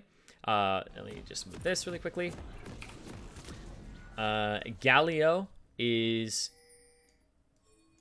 versus the Zed is really interesting because Galio is a little bit more tailored towards the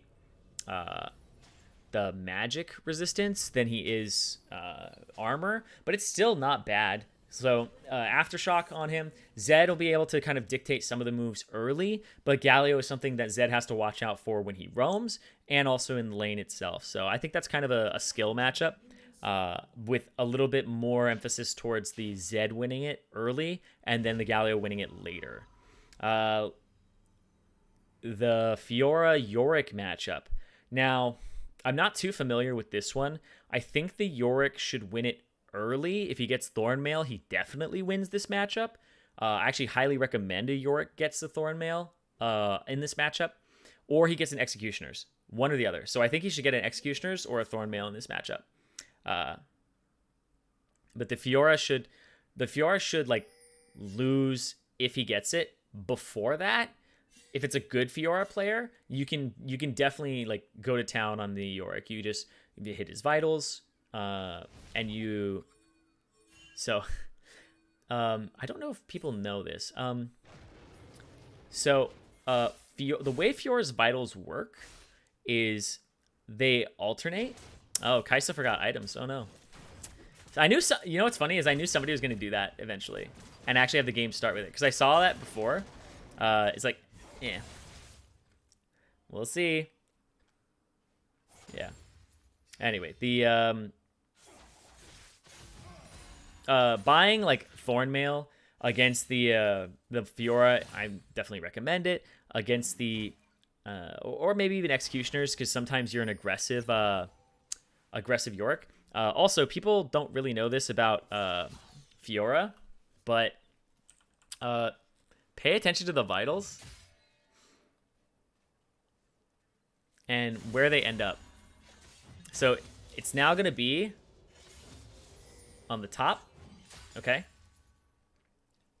And let's see if that's like the juicy one that he wants to go for. Okay, he doesn't go for it, actually. There it is. He gets that. Now it's on the bottom. Okay.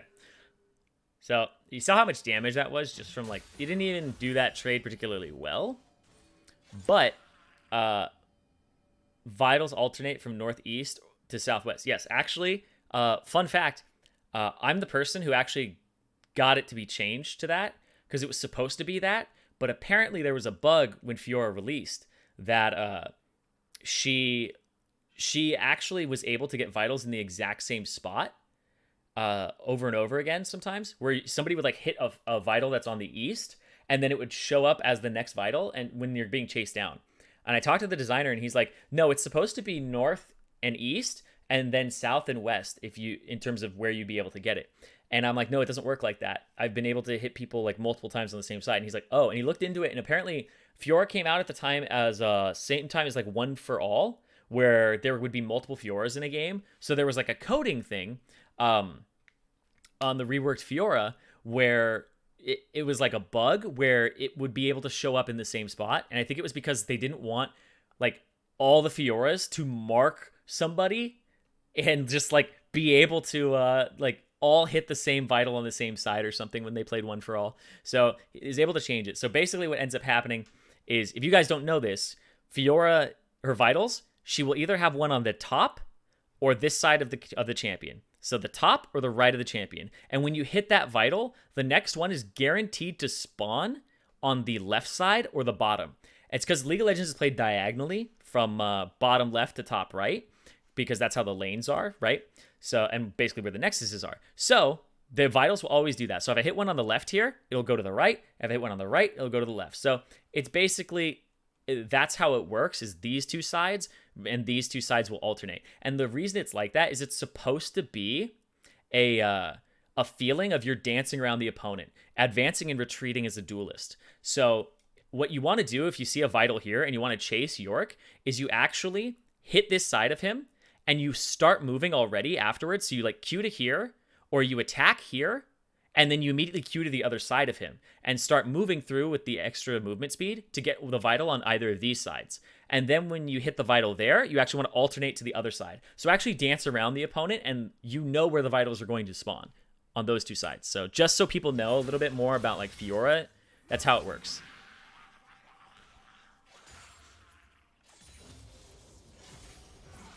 Yeah. And then it's on the left side, right? So the York Flash. So yeah. So right and top, bottom and left are the other two. And that's actually... Oh, okay, you get the Flash. Shaco's going for the gank. He's got a lot of sustain here on this Yorick. He's used all of his potions, though. So the Fioras are going to use hers. Okay. Oh. Good gank. Good gank. If he doesn't have Q... Oh.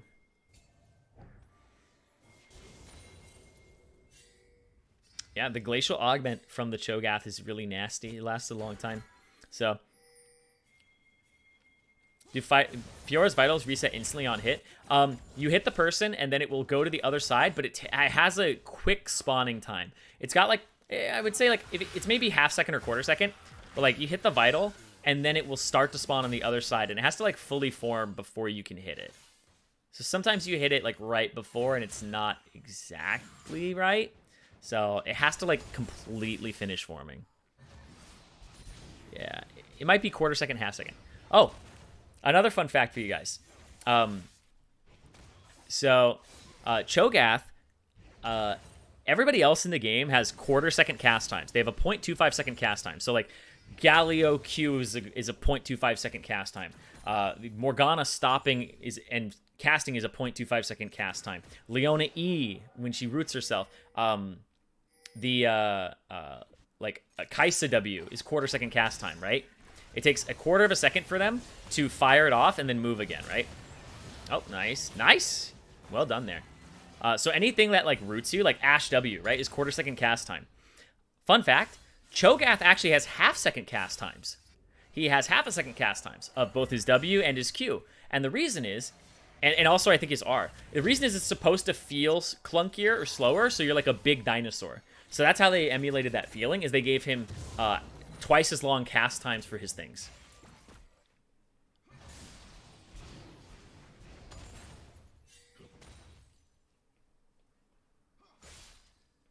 Let's see. They're actually invading the Cho'Gath here. Let's see. Yeah, no, they're just spotting him. Okay. They just warded where he was. They pointed out where he is. Walking straight through. There's the hook. His bottom lane is really getting bullied. There's the flayback. Yeah. And so that's like I was saying, the reason that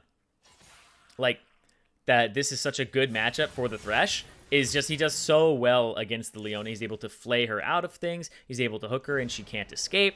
Even though she's tanky and she gets pulled in, it's just kind of, he has ways to shut her down. Oh, he got it. Okay. All right. That's kind of stupid. No. It's good. I think you're talking about the quarter second, half second cast times. No, it's good. It's good. It's a good design in my opinion. Because it's all about feel. For example, something from there's a thing called like cohesive design, and that is where the kit matches the story and makes you kind of feel like the character. If that makes me feel like it's if that makes you feel a little bit clunkier or like a dinosaur, like I'm hulking around, then like absolutely that's great, and it captures the feeling of the character. Another great example of this is Yasuo. Yasuo is a wanderer. Yasuo is a Ronin, right? He constantly wanders. He can't stay in the same place, and he has to move. In game, Yasuo's mechanic is his flow, was his little bar underneath his passive, right? His little bar underneath his HP. So his bar underneath his HP, when it fills, he gets a shield, right? And that fills based on him moving. So the game encourages you as Yasuo to never stop moving, just like Yasuo as a Ronin has to never stop moving and wander the world, right? Yasuo should never stop moving. And so it should give you a sense of, you know, constantly being in motion, never staying put, and also being almost like a little bit anxious when you're staying in the same place. So, yeah. What champions counter master you the most? I think we talked about this a little bit earlier. There was some consensus that things like Rammus do pretty well into him, things that can CC. Malzahar is always really good to have on your team.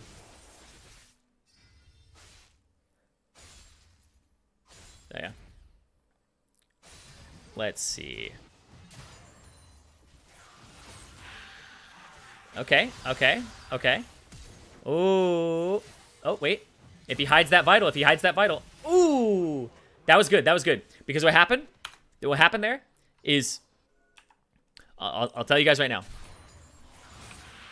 So let's do it from here, right? Yeah. So I think he loses vision, right? I think he loses vision of him. He Qs in, autos, and then he loses vision. Yeah. So if he was better, he puts the ward in mid-combat, and then he's able to hit the vital. But he couldn't actually get into it because he went into the bush and then stood at the edge of the bush. So that was actually like really good. A lot of people don't realize they do that and destroy the other person by doing it, but it actually does mess them up pretty hard. You should be conscious of what the other person's vision is. Tips for Lee Sin. You can't get better at doing things unless you practice. I would actually practice tool a lot of Lee Sin combos. Lee Sin combo, do a lot, like there's a lot of one-trick Lee Sins on YouTube. I would highly recommend you watch them. The in and out sec, the ladder insect, the Chinese insect, those types of things. I would say definitely use practice tool, because practice tool is like a great way to get the flow down in terms of what the button press sequence is, but it takes a long time to master. Like, these are people who absolutely are mechanical gods, and they love Lee Sin. So I would only pick him up if you really want to have a champion that you can flex on people with, and that you are gonna like devote a lot of time to. He's gonna Q, right? Yeah, there it is. Ooh, ow. Do you think a corrupting pot is better on Fiora or Doran's in pot? What do I think?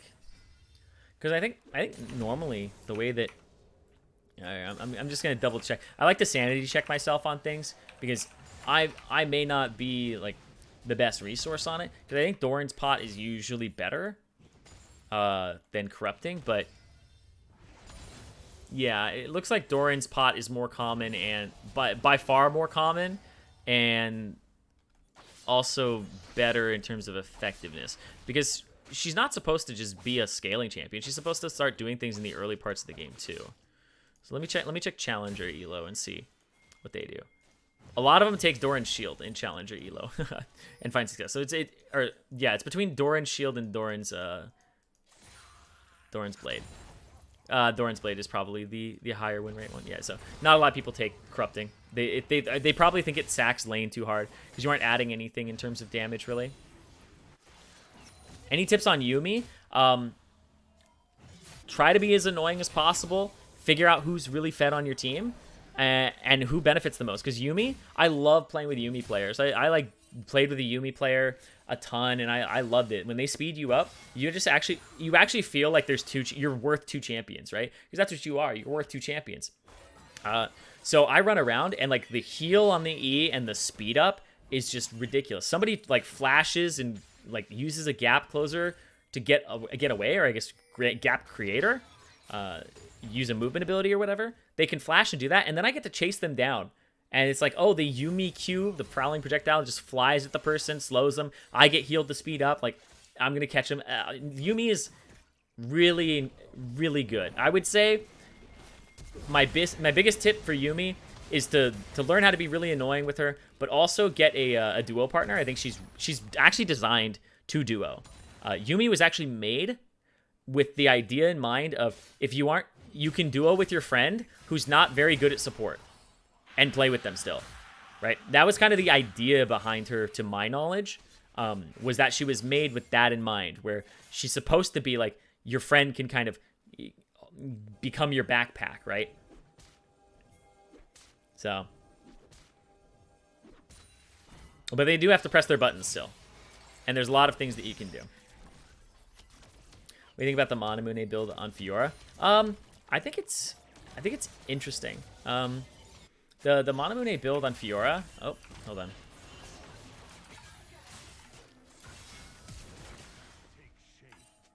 Okay, nice flash to get away. He has to use it at that point. The Monamune build on Fiora is like interesting because I don't think it's like that good. It takes too long to scale, and it sacks her early game when she has really expensive items that she needs to buy. Like, she needs to buy, like, Ravenous Hydra. She needs to buy Trinity Force. A lot of people are buying, like, Death's Dance every now and then now. Sterax. So, like, for her, I think it, and those are all really expensive items. I think it's too out of the way for her for what it gives, if that makes sense.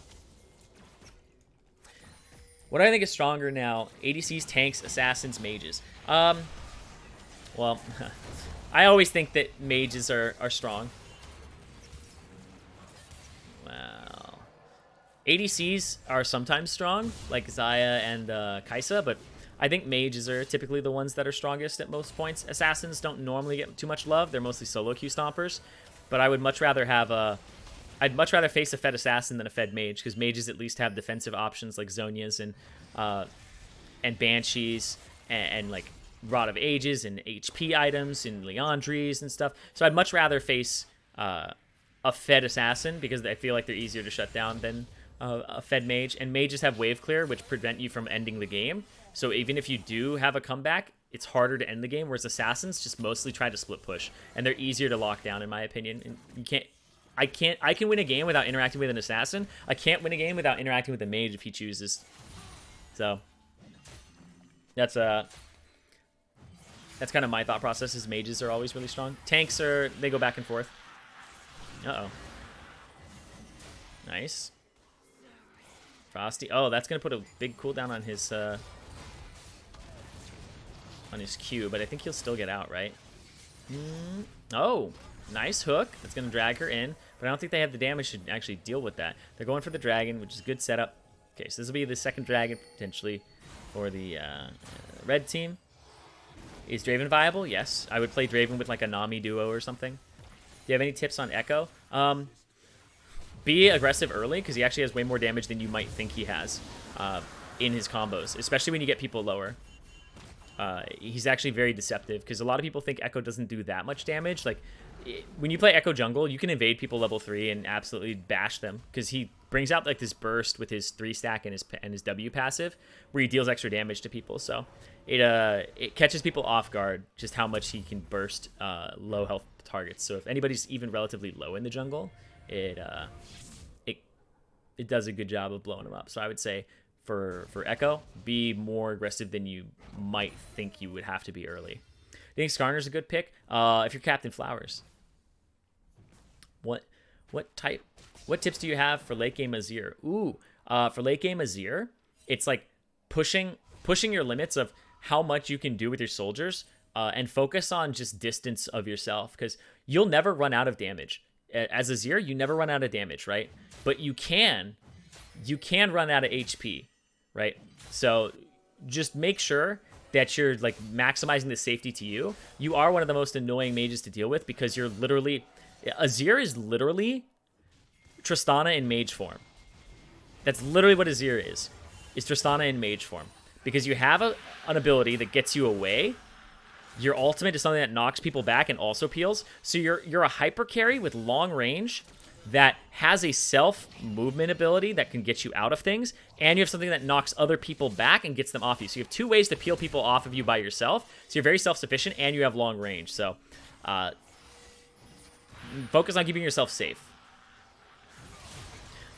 Tips for Zoe in a team fight, I would say make sure that Zoe, if you're Zoe, make sure that you're getting the most out of your poke before you even engage the team fight. Because Zoe is really kind of repetitive with her pattern, and unless you can really pick up a lot of passive auto attacks and W's and kind of cycle them in team fights, then I would say that's the way to do it. Also, a big thing for Zoe is what you want to do is you want to use bubbles and Qs during the team fight at the beginning, stay out of range, and then at the end of the team fight, when like maybe 2 people or 3 people or 4 people have died, that's when you go in and you pick up all the goddamn summoner spells off the ground. Like that's when it's like, ooh, piece of candy, and you just pick them all up and you just flash like 5 times. So I would highly recommend that that's what you do, because a lot of Zoes will like get in the thick of the fight at the beginning, and there aren't anything on the ground. There aren't any similar spells on the ground. There's nothing. But later in the fight, that's when it's riddled with them, and nobody else can pick them up, so there's no contest. So you can leave them there on the ground for a while. So just wait to go in until a little bit later in the fight.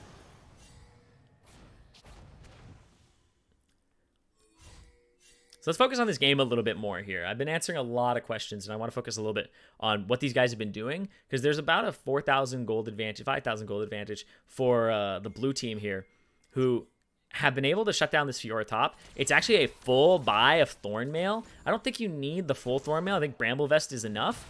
And given the other champions on the team, this may be a little bit overkill for the York, but it's working for him. So, no, is it the right choice?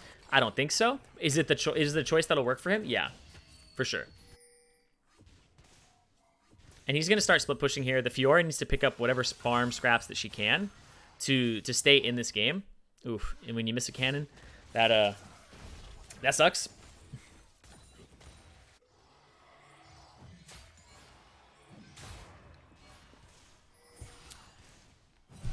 There's nothing up right now, so I think you'd have to go after Rift Herald.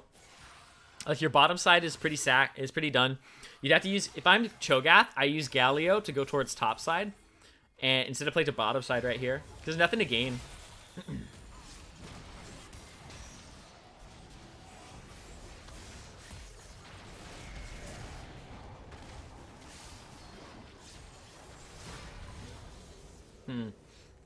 Yeah, there's really nothing to gain. As the Cho'Gath going to the bottom side. Dragon was not up for a bit. Now you want to be able to go towards the dragon. Your Galio's respawning. Ashe R. Ooh, nice. The Thresh pinged that too. I like that. So that you guys can't see it, but in the bottom left corner, my camera's covering it. The Thresh max pinged the R.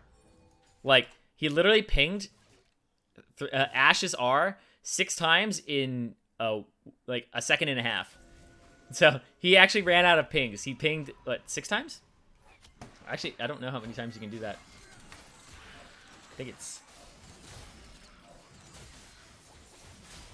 Yeah, it's 6. Yeah, he pinged it 6 times in a second and a half. And basically told him to go. So he pinged the Ashe R over and over again. So it's like, I like that, because sometimes encouraging your teammates is good. And if they miss it, tell them it's okay. Don't tell them they suck. You know, you can think in your head. Oh, they suck. But on the outside, telling them they suck's not going to make it any better or make you do anything. So make you do any better, right? You're just covering up an excuse for like maybe why you guys aren't doing well. Even if it's a reason for you guys aren't doing well, doesn't matter. You just don't tell somebody that, right? You can think it, but instead say like, oh, it's okay, right? Tell them it's okay, right? They'll beat themselves up. Don't worry. He knows he missed it. Flaming doesn't make people play better. It only makes them play worse, and it lowers your chances of winning. So if you actually care about winning, just don't flame. Like, actually, legitimately.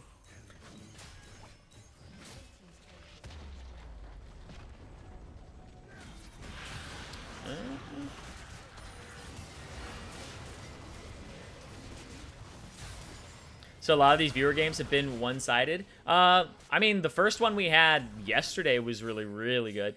The one with like the Evelyn and the Elder Dragon stuff is really long.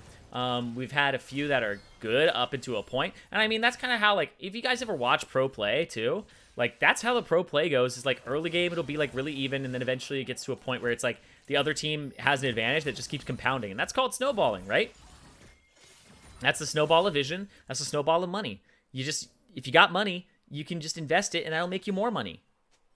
It's like the rich get richer in this game. And it really is. That really is how it works here in League of Legends, is you're more likely to kill somebody if you already have... Wait, they know that they see you!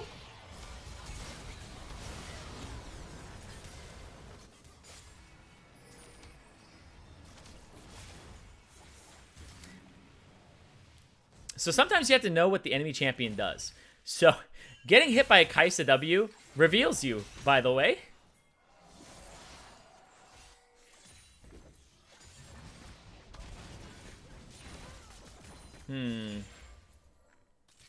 Right as you said it was one-sided, they decided to make it interesting for you, dude. Good job.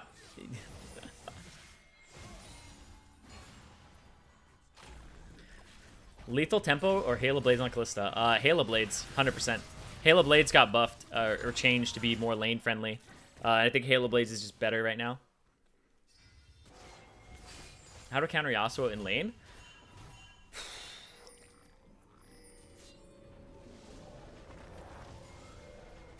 I would say get Ninja Tabi as fast as possible. You really want to be able to like avoid his Qs and dodge around and not have him chase you around. Don't be afraid to fight back, because it might be like the whole idea is you need to be able to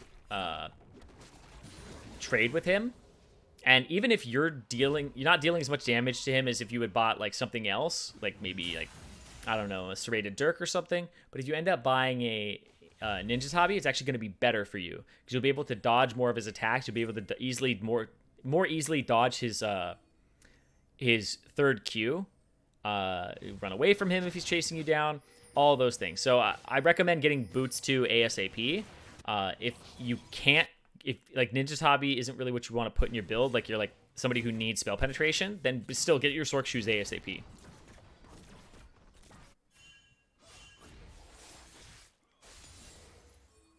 So that would be like the number one thing, is you can win trades just by having boots.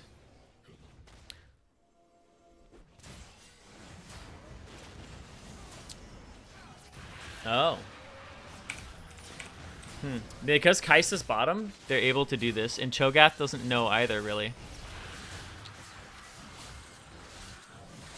They started losing more and more here.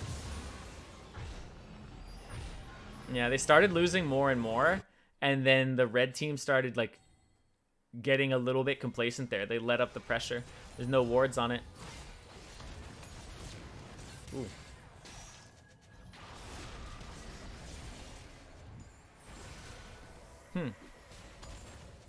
The heal from Leona? Okay. I don't usually recommend heal for Leona. I know the Kai'Sa has teleport.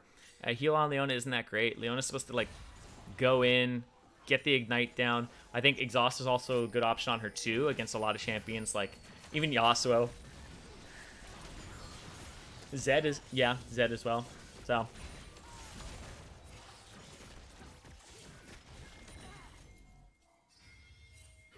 what do you do when Yasuo pushing the minion under turret? Let him freeze it or hard shove it back and then recall. If he's shoving you underneath your turret, then that means he has more wave clear than you, which normally isn't the case. But you probably aren't fighting back enough or have gotten enough gold from CSing to contest his wave, because he shouldn't be able to really do that to you. Yasuo shoving you under turret and keeping you there is like, if he's going to dive you, then, you know, he'll probably dive you and try to outplay like every other Yasuo player. Oh.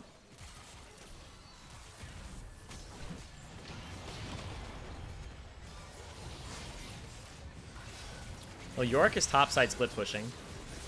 Oh, the clone from Shaco is actually really good there. Because when the clone bursts, the clone instantly fears now. So they're gonna they're going to trade top pressure for this dragon. I think. It depends on if the smite goes through or not, because Cho'Gath doesn't have feast right now, so it'll be smite. Smite? Okay, he got it. That's Dragon Soul. Ooh. Now Galio's left all by his lonesome.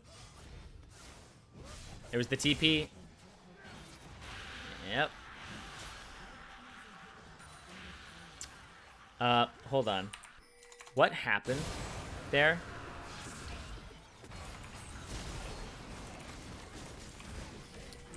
Fiora TP'd. Wait. Oh, he late TP'd. Fiora TP's to the turret and the turret dies, right? So he's like, oh, I got a TP.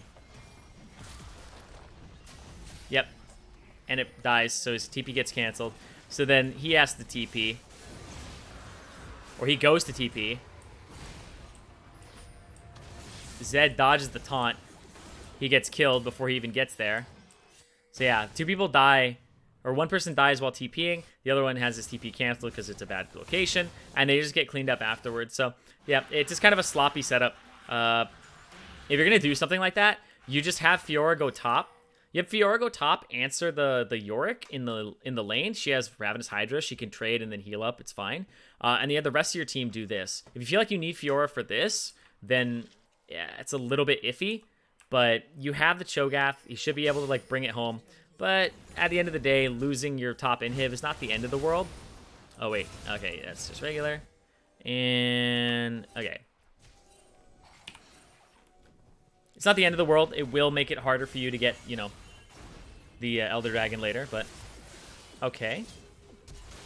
Okay. All right, so there's a kill. Going to the Fiora, who's probably the last person that they want to get a kill on their team. Galio is the best person to go answer that wave, but also he should be involved in the mid wave too. So it's Kai'Sa should go top. Yeah, Kai'Sa goes top. And the reason is she does, super minions take extra damage from, because they have negative magic resistance. They have negative 30 magic resistance, so they take minus 23% reduced damage. So they actually take 23% more damage. Okay, let's see. Cho'Gath, kind of doing some good damage here. Here's Fiora. Is she going to try to take over the game here? I think she's hitting the wrong person. She's got that healing reduction on her. Yeah. I think Fiora went on the wrong person there. He was hitting the dude with Thornmail. He's a little too tonky for you. Oh. Ooh. Got put in the cage. Good there from York. Good there. Still stuff in the base. That's kind of messing him up.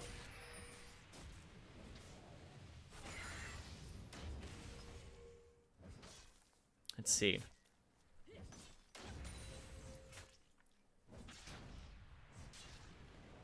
So the soul is on the team that's behind.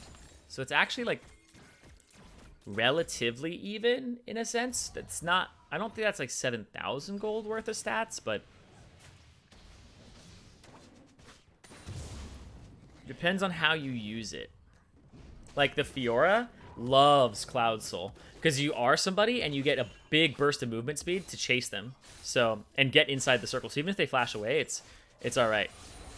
You'll still be able to follow. How big is this guy? How big are you? 10 stacks. Monsters, 5. Okay. So you can gain 1 more stack from minions and monsters. He's gotten 5 stacks already from 2 dragons, 3 champions. Oh. Yeah, this Cho'Gath is big. He is a big boy. Oh, a little too close, but that's fine. There's the Leona. Hey, there they go. This Yorick is just split pushing. You know what he's split pushing towards? His team losing. You know? Not towards victory. Not for his team, at least. Okay, I don't think Leona pointed out that he was there, but okay. They're not going to be able to do this Baron now. Hello? Hello? Really? No, you're not gonna be able to do Baron now. Hello? Hello? Hello? They need to back. You're not gonna do Baron. You're not gonna do Baron, even if you're just Cho'Gath. in Leona. It's way too low. You just gave... Okay, they gave up a free bottom inhib. So at that point, you have to do an evaluation of what you are capable and not capable of doing. You're not capable of doing the Baron at that point because you sent back the Kaisa. Now, if it was Kaisa and Cho'Gath, maybe you can do it then, because Kaisa's fantastic at taking Baron. But because they sent back the Kaisa, who's their pretty much primary / only damage dealer in that fight, yeah, you have to give it up. Yeah. So the good news for them is they don't have any super minions on the bottom side just yet that have pushed in. They also don't have any super minions coming from the top side anymore, so they can show up to this fight if they are the red team. If they get this, there's less than a minute on the Elder Dragon. The Elder Dragon is coming up in 39 seconds. So you can go ahead and keep them here for 30 seconds, go get the Elder Dragon, come back, all that. You can go ahead and like threaten different objectives here if you are the red team. But also the blue team has these options too. Okay, he's gonna take that. They're gonna put him in the cage, see what happens. Okay. Okay, they killed the Yorick ultimate. Cho'Gath doesn't have Warmog, so he's not gonna regen all that HP back up. He's got some armor coming in. He's got a Dead Man's Plate. He may need... With Glacial Augment, it's pretty good to get more than one activatable item, but Twin Shadows is actually more than enough, I guess. Elder Dragon has spawned. That's more important than the Baron right now. That is more important than the Baron. Oh, that is a take. That is a take. Yep. That is 1,000% a take right there. Oh, there's a Nom Nom from the Cho'Gath. But Cho'Gath is really strong here. There's a lot of damage. Here goes the Fiora. He's going to get taken out. The Ashe in the back line. That's what you got to worry about. The Ashe. Can they actually get on that Ashe? It's going to get peeled off. He's saving the Ashe. And there's the... Oh, Galio doesn't have the damage. He's not going to be able to take him out. And that's going to be the ace there. Let's see. Is there a teleport? No, there's not a teleport. So that's not going to be the game. But wait, that is a lot of super minions. Is that actually going to be the game? Yeah, I think that's probably going to be the game. Yorick figured it out. Yorick figured it out. He put the puzzle pieces together. And he's like, okay, that's game. That's game. So they lost because of Kaisa? Yes, they lost because she got picked. I understand she's trying to help here, but you're the most important damage dealer in the end of the game as the ADC. You need to stay safe. Like I said, you never run out of damage, but you will run out of HP. Sometimes you run out of damage too. So it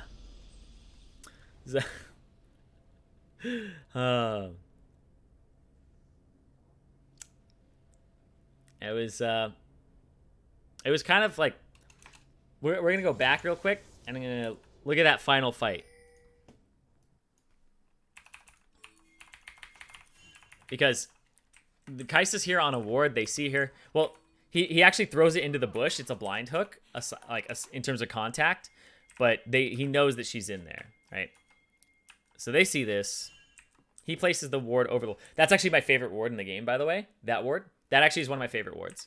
I actually talk about it in a video. That's going to be coming out on ProGuides soon about warding. That's not my favorite ward. The one that's just right over the wall. I like that one more than like putting it in this bush. This bush doesn't give you much knowledge. Only if you think you don't have anything here for like scuttle or something. This one is just like, it's my favorite. Because most of the time the laners are going to ward here or here, and this covers like the other entrance or exit and keeps mid safe, which I think is so important to ward for. Yeah, and then he just blind hooks him, gets him. They don't have anybody in position here. Fiora was like backing a little bit. Yeah, she just gets bopped. She didn't even have time to ulti and get out. It's a good knockup. Galio ultimate's coming in. Let's see. I kind of want to... Yeah. Yeah, there was probably a better place there for this. So the Yorick W stopped the Cho'Gath from moving forward, and it may have given Galio a better ultimate, but then they get the kill there. The Ashe is now just pumping damage, dude. The Ashe is just pumping. They get the flay backwards, keeps him alive. There's the knock up. There's the Gargoyle Stone Plate to buy more time and space for the Ashe. But, like, see, that's the Ashe played this right. Nobody's on him, and he's just like, I'm just going to pump damage. And as soon as somebody gets close, he's like, oh, God, here he comes. The silence, all good. The Thresh throws the hook off to the side. He's purposely aiming for the Cho'Gath. That's the kind of the moment there where you go, okay, whose, like, fault is this, in a sense? I'm just like, it's probably, like, this Leona's fault right here. Because Leona is kind of just using whatever she can. And right here, she should actually flash. She should flash onto the Ashe. She had her Q. She's about to have her W and her E. She should flash onto the Ashe. And she flashes here afterwards. And she should have flashed on the Ashe. I think if she does that, then I think they win the game. Because you can see how close he is to dying. And I think that's so much damage that the Cho'Gath took that wouldn't have been made up in other ways. So I think that the Leona had the tool to win the game there. So that's kind of like one of those things where you go, okay, how could I have won this game as the Leona? As you're like, I felt like this is out of my hands. Like, that's one of those ones where I'm not blaming the Leona. I'm saying he had the tools to do it. He's not the reason that they lost, but he's one of the reasons that they didn't clench victory, right, in the end of it. So he could have done that. There's a few other things that people could have done, but I think that's one that's, like, very distinct as, like, a mistake where other people were using their distance and their cooldowns correctly on the blue team, and on the red team there was just kind of a mismanagement there where he was holding on to it for a little bit too long. But yeah, no, ultimately this ended up being like a really kind of, I don't know if I'm gonna look really quickly at there it is. I'll look really quickly at Sinner's profile, because he's a Yorick one trick. I see how much you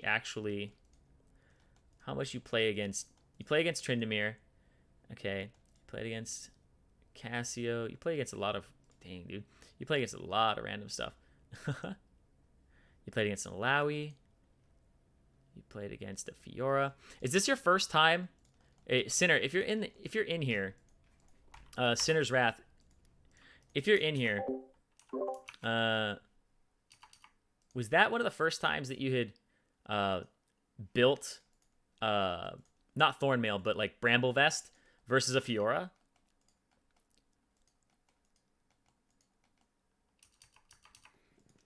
Yeah. Okay. Yeah, because I looked through your history, and I saw you play against him before, and you purchased a Ninja Tabi, Trinity Force, Sterix, and a Spectre's Cowl. You only have armor from your boots there, which is kind of like iffy.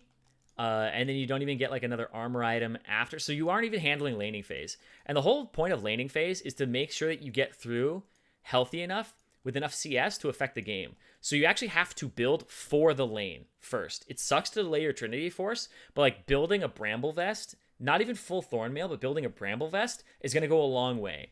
So I don't know if that like made the matchup a lot easier for you, but I know that Fiora was like a little bit on the less like aggressive side of things. He did kind of miss a lot of vitals, but it seemed like it worked. So helps set the fight up as Ashe gave the ideal spot to pump damage into the team. Yeah, Thresh did a really, really good job. Is tomorrow NA silver gold?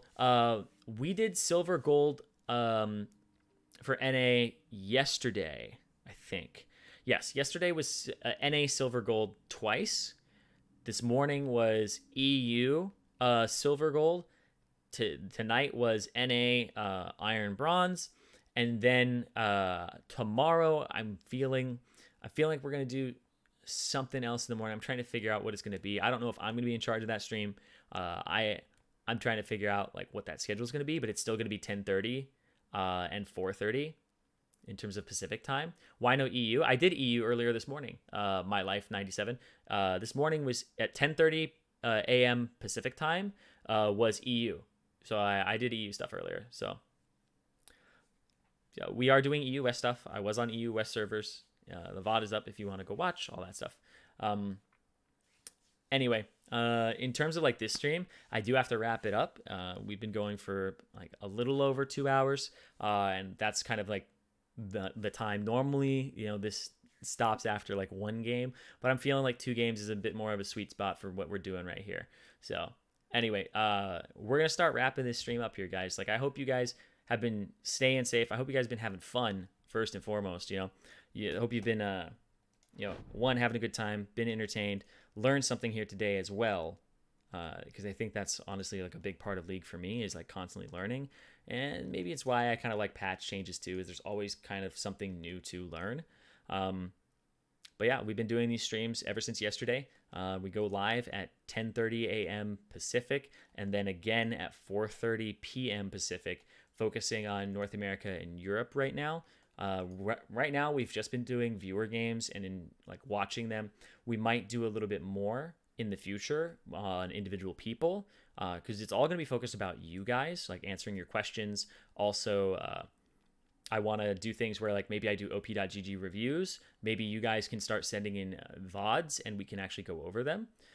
But I think that producing consistent content for you guys every single day of the week, just to kind of stave off the boredom first and foremost with all of this Corona stuff where everybody has to stay inside, and stay safe and not lose our minds, and also to just be a part of the community, because I absolutely love it here. So once again, guys, I thank everybody for coming. Thank you guys for putting your IGNs down and participating. Thank you to everybody who's at ProGuides and who helped make this possible. So I want to say, just don't forget to subscribe if you haven't subscribed, and we'll be doing more of these streams just in a few hours tomorrow morning. So if you just got here and you missed out, there's going to be another one very, very shortly. So I hope you guys stay tuned. Until then, good luck on the Rift, guys. I know it's a battle out there, but stay inside, stay safe, stay healthy, and also keep improving. So all right, I hope you guys have a good night. I'll see you next time.